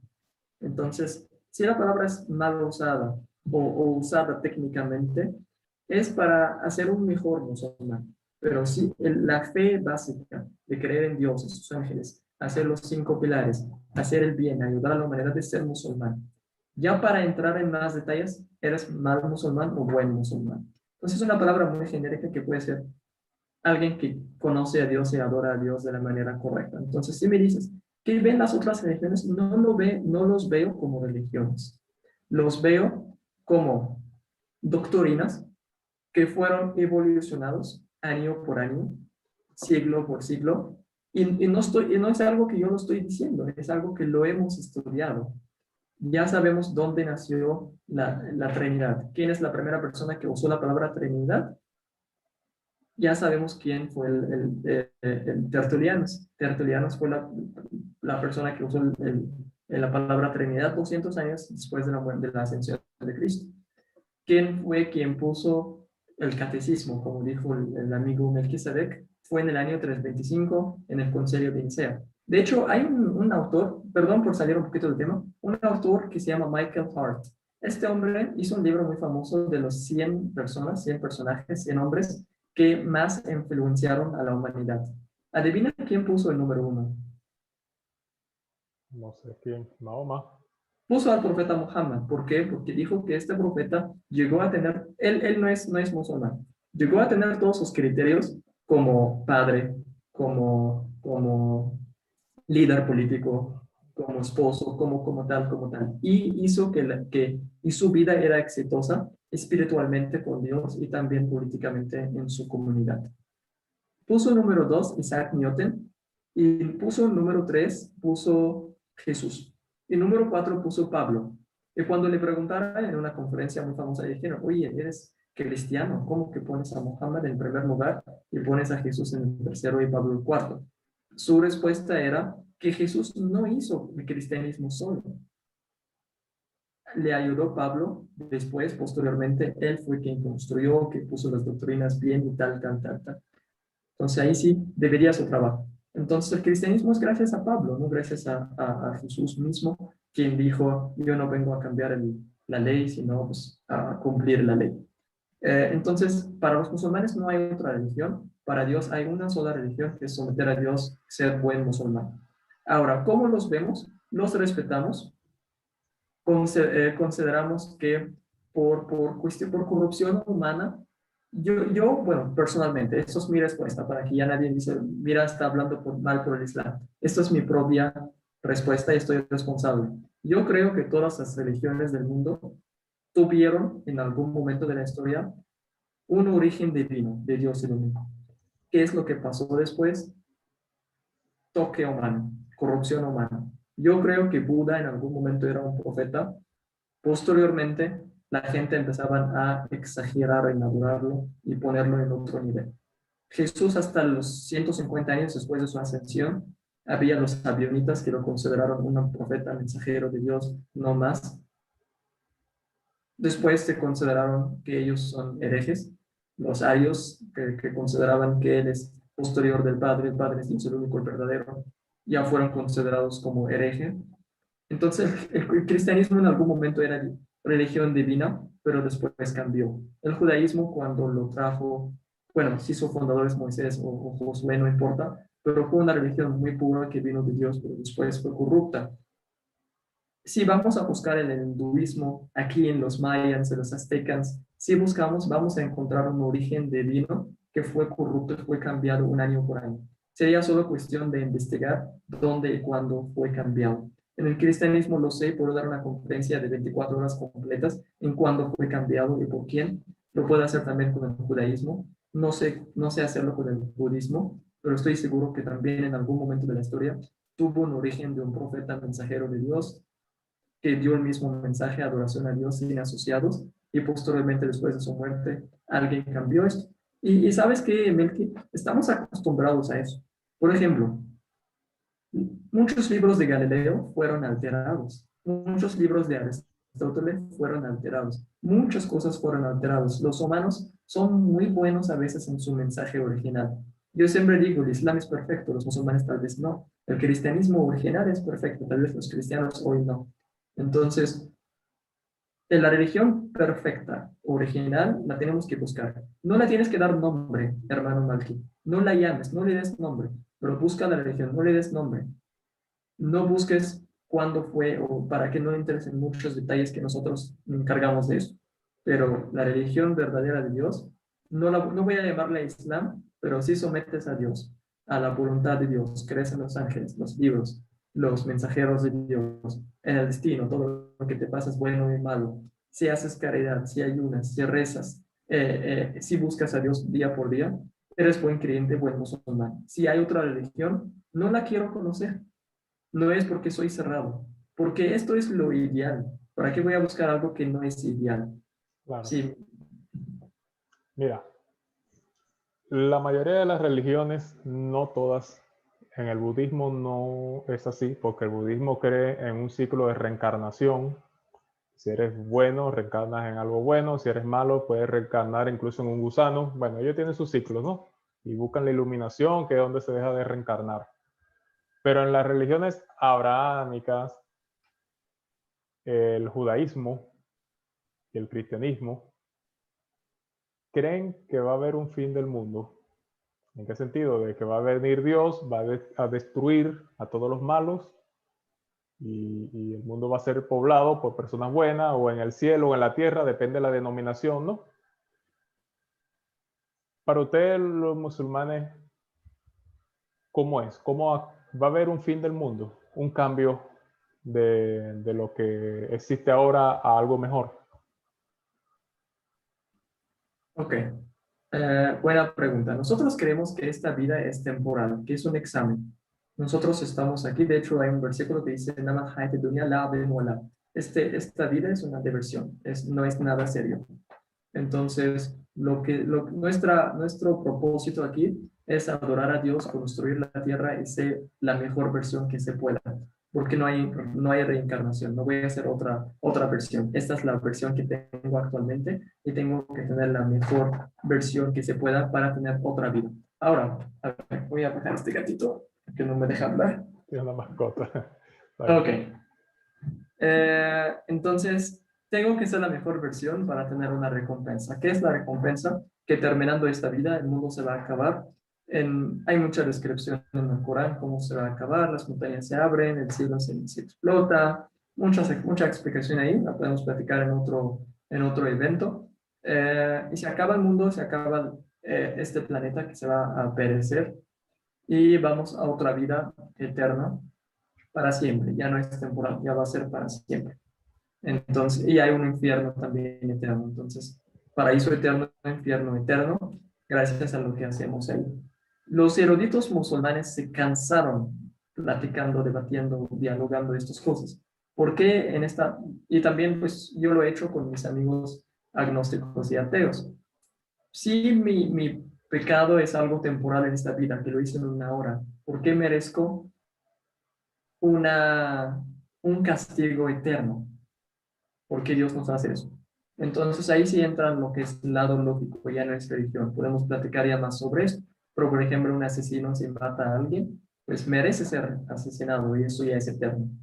Entonces el castigo y el recompensamiento, ahí sí entra, pero nosotros básicamente creemos que hay paraíso eterno para los que adoraron a Dios sin asociados y obraron bien, hicieron lo bien durante su vida pequeña, corta en esta vida, en la vida actual, mundana, y los que no adoraron a Dios, asociaron con Dios, no fueron bien con sus padres, robaron, mataron y así, todas esas cosas, van a tener el castigo eterno en el infierno.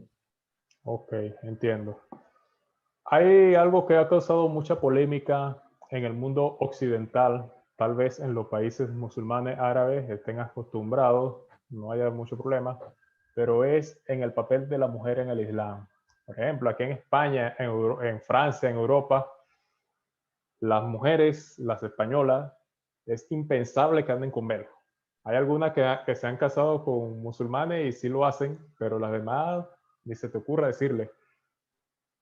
En el mundo occidental ven como machismo, como maltrato a la mujer, que la mujer tenga que andar con velo, porque incluso hay países musulmanes, bueno, no sé si en países enteros, pero yo sé que por lo menos los talibanes, las mujeres tenían que tener cubierto hasta los ojos, que te ponían una malla, no sé cómo se llama ese velo, eso tiene un nombre, que no me acuerdo, no sé si es el burka, no sé. Eh, ¿Cómo tú explicas, cómo los musulmanes explican eso? Que la mujer tenga que andar cubierta hasta el cabello y que se diferencia en algunos sitios, porque hay sitios que no se le ve ni siquiera la cara, ni los ojos. ¿Eso Ok, a qué se debe? ok. Muy buena pregunta. Eh, ¿A qué se debe tapar el cabello de la mujer? Se debe a que Dios lo pidió. Entonces, esa es la respuesta más corta y más rápida. Pero alguien tal vez diría, no, pues tu Dios lo pide, no el mío. Sin embargo, no, Dios lo pide en todas las religiones. Por ejemplo, empezando, ¿qué es el primer evento, el primer acto de la humanidad? Adán y Eva, cuando se abrieron sus ojos, ¿qué fue lo primero que hicieron? Se taparon, ¿sí o no?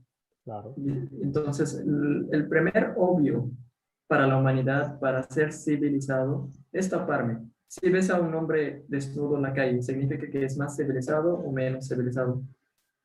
No, Significa que es un no, loco en la calle claro. que perdió la mente, que está andando desnudo. Entonces, el taparnos no es algo contra la civilización. De hecho, cuando la humanidad primitiva, siempre vemos las fotos en los museos, eran desnudos. Y ya poco a poco, con la civilización, empezamos a taparnos mejor y mejor. Y ahorita pues hay un movimiento muy grande en el mundo actual de regresar desnudos, no sé por qué. Y si vemos a alguien que está vestido bien, si alguien se está vistiendo bien, dicen, ah, mira, está cerrado, está loco, es musulmán, este ciego de Jehová, es no sé, tenemos que darle un nombre, es ortodoxo. Entonces, esto es gracias a alguien está causando esto otra vez por cuestiones políticas, por cuestiones mentales. Netflix que está también causando esto mucho ahorita, que el ser desnudo es más cool que el estar tapado, pero históricamente hablando es algo contra la civilización. Los humanos eran desnudos antes y poco a poco nos civilizamos y nos vestimos bien. Ahora, religiosamente, en la Biblia leemos en muchos lugares, por ejemplo en Cantares, leemos la mujer quita su velo, pone su velo. En el libro, creo, no me acuerdo el nombre del libro, pero cuando quitaron el velo de una mujer, es que se sintió humillada. En la palabra velo la encontramos 1000 veces en la Biblia. ¿Ok? Entonces no es algo nuevo para los cristianos o los bíblicos que leen la Biblia o siguen la Biblia. Por ejemplo, en el libro de, no me acuerdo ahorita los versículos, no iba a hablar mucho de cristianismo hoy, pero he hecho un estudio completo, un video, que me gustaría cuando publico este video, que voy a poner el link Sí, del velo en el judaísmo o cristianismo, que sí existe. Después, ya el nacimiento del cristianismo, viene Tertulianos y Augustín, que también hablan de que la mujer es la representación del diablo en el mundo actual. Entonces, se tiene que tapar. Tenemos, por ejemplo, en el libro de Corintios, creo que 6:8, 1 Corintios 6:8, que la mujer tiene que taparse porque es la gloria del hombre, que tiene que aprender en sumisión y silencio, porque si leemos un comentario, la explicación, porque ella fue quien tentó a Adán a hacer el pecado, es contra la mujer, es muy contra la mujer, está echando toda la culpa a la mujer, ¿no? Entonces, ¿qué tiene que aprender en silencio? ¿Por qué? Porque Eva hizo un pecado. Todas las mujeres tienen que aprender en silencio, tienen que tapar la cabeza también. Y después, en los primeros 100 años de la iglesia, hablaron también sobre que la mujer tiene que taparse bien. En la iglesia ortodoxa egipcia, los sacerdotes siempre dicen a las cristianas dentro de la iglesia que tienen que taparse bien y que tienen que aprender a vestirse como las musulmanas para no tener esta pena que están causando. Ahora, ¿es el musulmán machista con la mujer? No, porque el orden del hijab, el velo, el versículo donde viene eso, viene primero, "Qul lil mu'minina yaghuddu min absarihim", di a los creyentes que cierran los ojos a los hombres. Entonces, el orden del velo, antes de que iba un velo físico, una pieza de tela, fue un velo espiritual a los hombres. Tapen los ojos cuando una mujer pasa. Esto no es nuevo para el mundo cristiano, porque ahí sí tenemos a Jesús diciendo, quien ve a una mujer y la desea en el corazón, es como una adulteria, una fornicación, ¿sí o no? Entonces, si el musulmán tapa el ojo cuando una cristiana, perdón, una mujer pasa, no es algo ortodoxo, no es algo fuerte, no es algo estricto, no son talibán. De hecho, talibán no es un país, talibán es un grupo Un grupo, sí.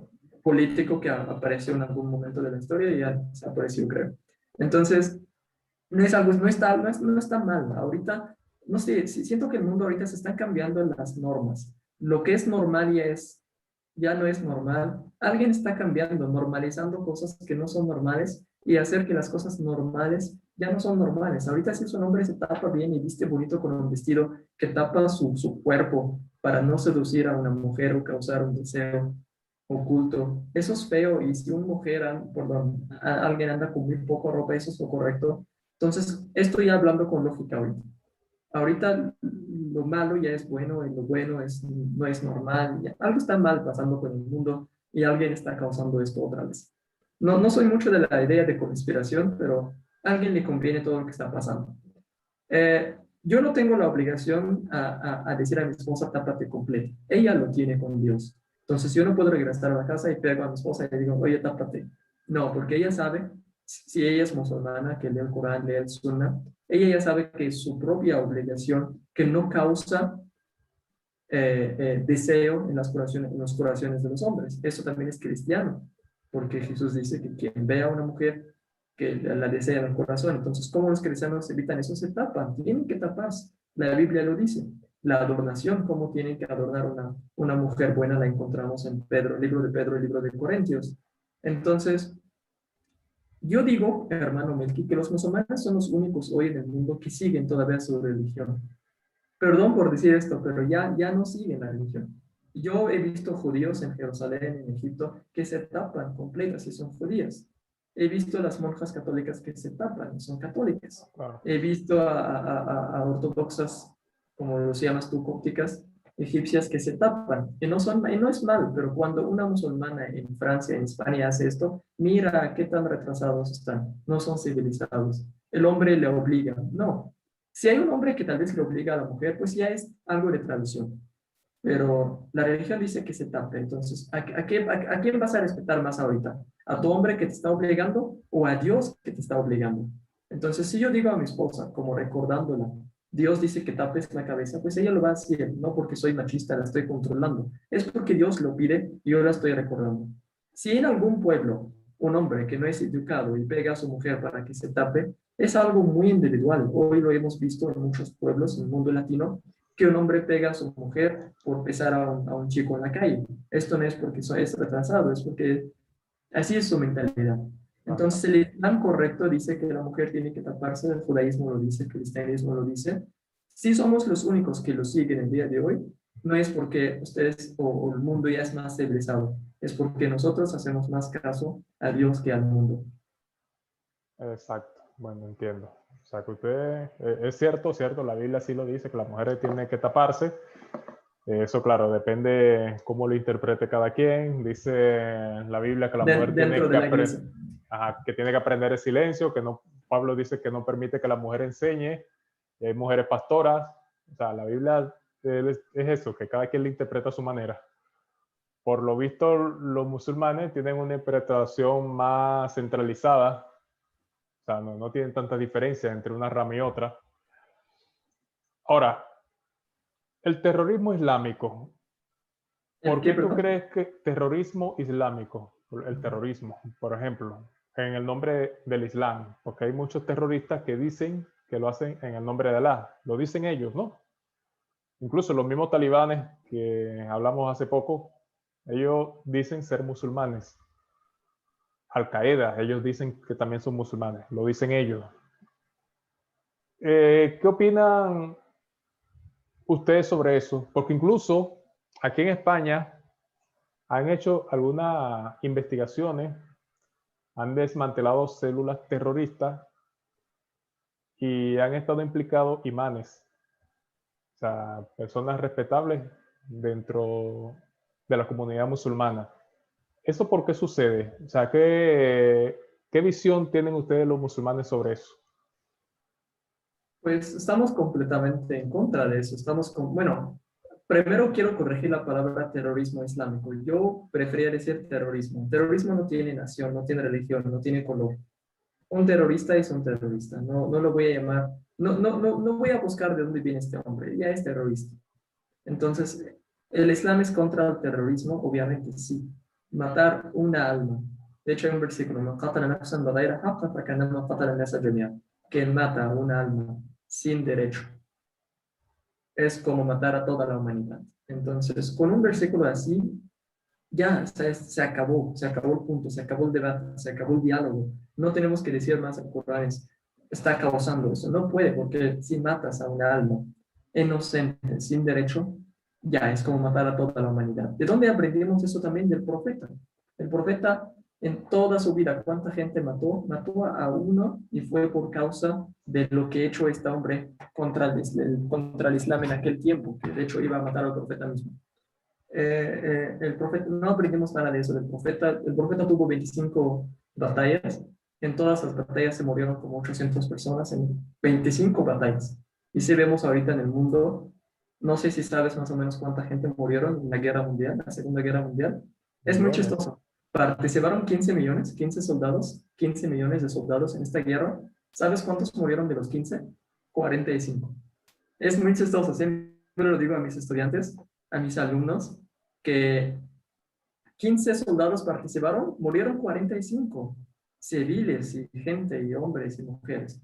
Entonces, esto no lo causó el Islam. El terrorismo está en el mundo desde Adán, desde el hijo de Adán que mató a su hijo, ¿sí o no? Entonces, el terrorismo no es algo que empezó con el Islam, ya está. El terrorismo es algo que está en la sangre humana, sí está. ¿Qué es lo que tenemos que hacer? Es controlarlo, aprender, educar a nuestros hijos y así. La violencia sí está. Un hombre que no es educado va a ser violento por no aprender, por no ser educado. Entonces, la violencia está en nuestra humanidad, eso sí lo sabemos. Educamos a nuestra alma, a nuestro espíritu con educación. Ahora, ¿por qué ahorita ya está apareciendo mucho en el mundo el terrorismo islámico, el grupo islámico? Ahorita cada vez que escuchas la palabra Islam, ya es terrorista. Mientras la palabra Islam la definimos que significa paz. Entonces, ¿cómo la palabra que significa paz puede causar tanto terrorismo en el mundo? Podemos ya contestar la pregunta políticamente, religiosamente. Religiosamente estamos contra eso. Si alguien me dice que hay un hombre que hizo esto contra una iglesia en Francia, atacó a un metro en España, yo soy el primero que va a salir y que voy a insultar a este hombre y que voy a condenar a esta persona hasta el último día de mi vida. Si un hombre entra a una iglesia, a un metro, con unas bombas y quiere matar a inocentes cristianos o judíos o de qué religión, yo moriría por defenderlos a ustedes. Porque, y sabes que yo voy a morir mártir por defender a inocentes. Esto es lo que me pide mi religión. Lo que hace esta persona de usar una bomba, matar a inocentes, es contra la religión, porque estás matando a inocentes. El profeta en las guerras, no vas a imaginar qué pidió el profeta en las guerras. No dijo, no maten a inocentes. ¿Sabes qué dijo, hermano Melky? Dijo, no maten a animales, no corten árboles. Imagínate. O sea, ya terminó ser tan pacífico y ahorita dijo, en las guerras no maten los animales, los caballos, no corten árboles en las guerras. Imagina ahorita si un hombre viene y mata a 10 personas inocentes y dice Allahu Akbar y dice soy musulmán. ¿De dónde traes eso? ¿De dónde viene eso? Ahora, igual, voy a hablar otra vez de conspiración, pero ahorita ya con un tono más fuerte porque estoy confiado de lo que voy a decir. Alguien ya está bien beneficiado de esto. Es decir, los musulmanes están haciendo esto para decir, porque los musulmanes son muy unidos, estamos hablando del 25% del planeta. Entonces, es como lo que pasó en Irak en el 2004. Estados Unidos dijo, Irak tiene armas y son terroristas, dicen cosas muy feas de Jesús, van a dominar el mundo y van a hacer que todo el mundo sea musulmán. Entonces el mundo todo estaba a favor de Estados Unidos, entraron, mataron a Irak, no hubo ni armas ni nada, y Irak hasta el día de hoy está en, perdón, Estados Unidos hasta el día de hoy está en Irak. Pero ya de grandes ya entendimos que era por el uranio, era por el petróleo, no era nada religioso. Entonces alguien está convencido, alguien está beneficiado mucho de llamar hacia los musulmanes, de invertir billones y billones de dólares diario en las películas de Netflix para que aparezcan siempre el musulmán con una arma, con una bomba, con una barba muy grande y ya te va a matar en cualquier momento. ¿Por qué? Para hacer que el mundo occidental entienda que el mundo islámico es nuestro enemigo, tenemos que atacarlo en cualquier momento, tenemos que estar preparados. ¿Por qué? Para romper esta unidad que tienen los musulmanes, una nación gigante, muy grande, que es un peligro para todo el mundo. Entonces, si un hombre viene y dice, Allahu Akbar, yo soy musulmán y mata a personas, en mi opinión no es musulmán. Los musulmanes los ruego, usando este canal, sean siempre justos, condenen a estas personas, eduquen bien a sus hijos, no sigan cualquier imagen falsa, nuestra religión es pacífica, aprendan más sobre la vida del profeta. El terrorismo en el mundo no fue fundado por musulmanes, ya apareció mucho antes y ahorita pues alguien está usando esta bandera ridícula que la está repitiendo y usando día por día. A ver, una pregunta ya razonable. Somos, como dije, el 25% de la población del profeta. Si el Islam es terrorismo, terrorístico o violento, ¿crees que va a existir todavía más gente en el mundo? De hecho, si cada musulmán mata a 4, pues ya se acabó el mundo, ¿no? Pero no funciona así. Tenemos un país que se llama Malasia, un país muy pacífico, que ni siquiera tienen armas. Un país que se llama Indonesia, un país que se llama... Aprendan mucho sobre los países musulmanes. Si hay un Estado islámico que está en Irak, en un lugar muy pequeño, menos de 10 kilómetros, que se llama Estado Islámico, pues, sí, pues son ellos. Pero los países musulmanes son más de 32 países. Y créanme, cada uno de nosotros, cada uno de ustedes tiene un amigo musulmán, cada uno tiene un vecino musulmán que puede defenderlo. Si un musulmán, sí, de hecho, yo siempre lo digo también a mis alumnos, si alguien viene con una bomba, con una arma en Estados Unidos, por ejemplo, que pasa mucho esas cosas, y ataca a tu amigo musulmán, ¿no morirías por él para defenderlo? Sí, él moriría por él para defenderlo. Y créeme, el musulmán haría lo mismo por ti. Entonces, de hecho, el versículo que acabo de mencionar, "Man qatala nafsan bighayri haqq", quien mata a una alma sin derecho, el segundo parte del versículo dice, "وَمَنْ أَحْيَا نَفْسًا فَكَأَنَّمَا أَحْيَا النَّاسَ جَمِيعًا", y quien revive a una alma es como revivir a toda la humanidad. Entonces, si yo defiendo un alma que estaba por morir, tal vez de medicina, no sé, una cirugía, un hombre que acaba de tener un accidente y le ayudé. Entonces, si yo ayudo a revivir un alma, es como revivir a toda la humanidad de recompensa para Dios. Entonces, todo eso del terrorismo es media, son canales y son inversiones de millones de dólares, billones, películas que se hacen con este propósito. Y bueno, voy a decir algo que no debería decir, pero yo antes de venir al mundo latino, como mi amigo aquí es latino, pensaba que por lo que he visto, por lo que he leído, que el terrorismo es aquí. ¿Cómo? Me dijeron que aquí hay armas, hay drogas en las calles, cualquier persona que toca la puerta entra y te mata a tu esposa. Y cuando yo vine aquí no había nada de eso. Entonces, visiten Egipto, visiten al Líbano, visiten Túnez, visiten los países árabes y musulmanes, Indonesia, que tiene Bali, una ciudad muy hermosa, visiten a Dubái, ahí van a conocer los musulmanes verdaderos. Si hay una pieza de geografía en el mapa que se llama Estado Islámico que está causando esto, créanme, los árabes son muy fuertes, pueden terminar esto en un día, porque los 32 países árabes tienen armas para terminar esto en un día, pero este Estado Islámico sigue existiendo.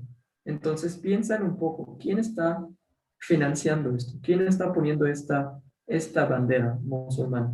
Y bueno, la historia también nos enseña mucho, nos enseña que había muchas cruzadas que eran cruzadas falsas, personas que salieron de países europeos con la bandera de la cruz y mataban millones y millones de personas con el nombre de la cruz. Estoy seguro que ustedes condenan esto.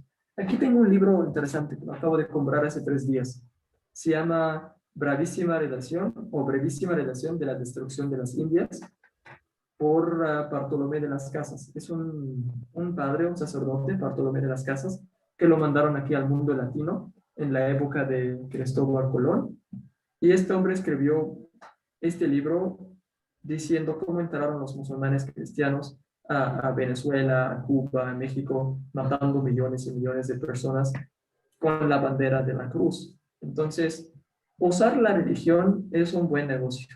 La religión es algo bueno. Usar la bandera, a ver, voy a repetir esta palabra. Usar la bandera de la religión es un buen negocio. Puedes vender lo que quieras usando una bandera de religión. Puedes atacar a quien quieras usando una bandera de religión. Pero yo aquí de mi parte, yo y toda mi casa, mi familia, si estás en peligro, siempre lo digo a mis alumnos, si estás en peligro y estás enfrente de mi casa, entra a mi casa y un musulmán te defiende. Los musulmanes defendieron a los judíos en la época de los romanos, cuando los estaban matando. Los musulmanes defendieron a los cristianos en Egipto del Imperio Romano. Los musulmanes defendieron a muchas naciones. De hecho, también Gustave Le Bon, en su libro Civilización de los Árabes, habla mucho de que los cristianos y los judíos tuvieron mucha libertad en el reino de los árabes. Si estás en peligro, busca a un musulmán y te defiende. Nunca tengas miedo del musulmán, si es musulmán verdadero. Si uno usa la bandera, sé uno de los que condenan a esta y dice, es un caso individual, nada que ver los musulmanes. Y mi hermano Melke ahorita me dijo, si el 25% del mundo, todos son terroristas, no hubiera existido otra religión en el mundo, no hubiera existido otra raza en el mundo, ¿no? Bueno, muchas gracias, Mohamed. Ha sido muy edificante, muy instructiva esta entrevista. He aprendido muchísimo, lo que no había aprendido en años sobre el Islam, lo aprendí en esta entrevista. Yo sé que todas las personas que vean esta entrevista van a salir beneficiadas. No sé si tú quieres mandar un mensaje a alguien en específico, un saludo para culminar. Bueno, primero muchas gracias a ti, Melky, por invitarme a esta plática. La verdad, me ha sido, bueno, pensar antes de contestar, me estaba escuchando ahorita y la verdad sí, mi religión es bonita, la verdad me hizo muy orgulloso estar en estos tipos de pláticas para también reflejar, escuchar más qué piensa el otro del otro de manera muy pacífica y con mucho amor. Bueno, como mi hijo acaba de nacer hace 8 días y por eso cambiamos la fecha de esta plática muchas veces, pues dedico esta plática a mi hijo Abraham, que acaba de nacer. A todos sus hermanos cristianos, judíos, musulmanes, de todas las denominaciones del mundo que van a ver este video, que también lo voy a subtitular para que llegue a más audiencia, si el hermano me permita poner los subtítulos en su página de YouTube. Espero que se estudien más historia que ver videos. Espero que lean más libros que noticias. Espero que investiguen más que escuchen. ¿Esto por qué? Porque ahorita leer un libro es mucho más valioso y también tienes que escoger el libro, que libros baratos ya son muchos. Tienen que escoger el libro, lean libros más que noticias. Las noticias ahorita ya es algo muy fácil. Uno despierta en la mañana en su blog y pone un musulmán ataca a su vecino y lo hace jamón, lo corta como un jamón. Pero ¿dónde está la evidencia? Un musulmán entra siempre, un musulmán, un musulmán, un musulmán. Y cuando alguien de otra religión hace algo, dicen, un hombre loco atacó a 2 mujeres en la calle. Pero ¿por qué llamas a este musulmán y por qué llamas a ese loco? Es porque tienes otro objetivo oculto. Entonces, lean más libros que noticias. Lean más historia que Facebook, que películas. Investiguen la información. La información falsa ya es mucho hoy. Conozcan a los musulmanes en persona, busquen a un buen amigo musulmán, pregúntenle, vean cómo predica su religión, cómo sigue su religión día por día. Sean envidiosos del musulmán, vean cómo no deja una oración sin hacer, vean cómo le importa no poner una gota de agua cuando está en el día de ayuno. Vean cómo el musulmán saca su calculadora y hace el porcentaje de la caridad de su dinero para ayudar a los pobres. Sean envidiosos. no los imiten si no quieren, pero vean cómo esta gente se esfuerzan día por día por complacer a Dios, por ser mejores personas. Y esto es lo bonito, no tengan nada garantizado, y aunque lo tengan garantizado, sean siempre buenos, compiten entre ustedes en ser mejores personas, busquen la verdad. Si no la encuentran en un mundo de falsedad, pues aquí estamos para contestar. Y aquí también está hermanos como Malky, que tienen esta curiosidad, que han vivido en un tiempo donde nada más siguen lo que les dicen, hasta que hoy pues decidió ya ser rebelde. No voy a escuchar, ya no quiero que me dicen esto, yo voy a buscar la verdad a mí mismo. No quiero que me digan lo que tengo que hacer, yo la voy a buscar.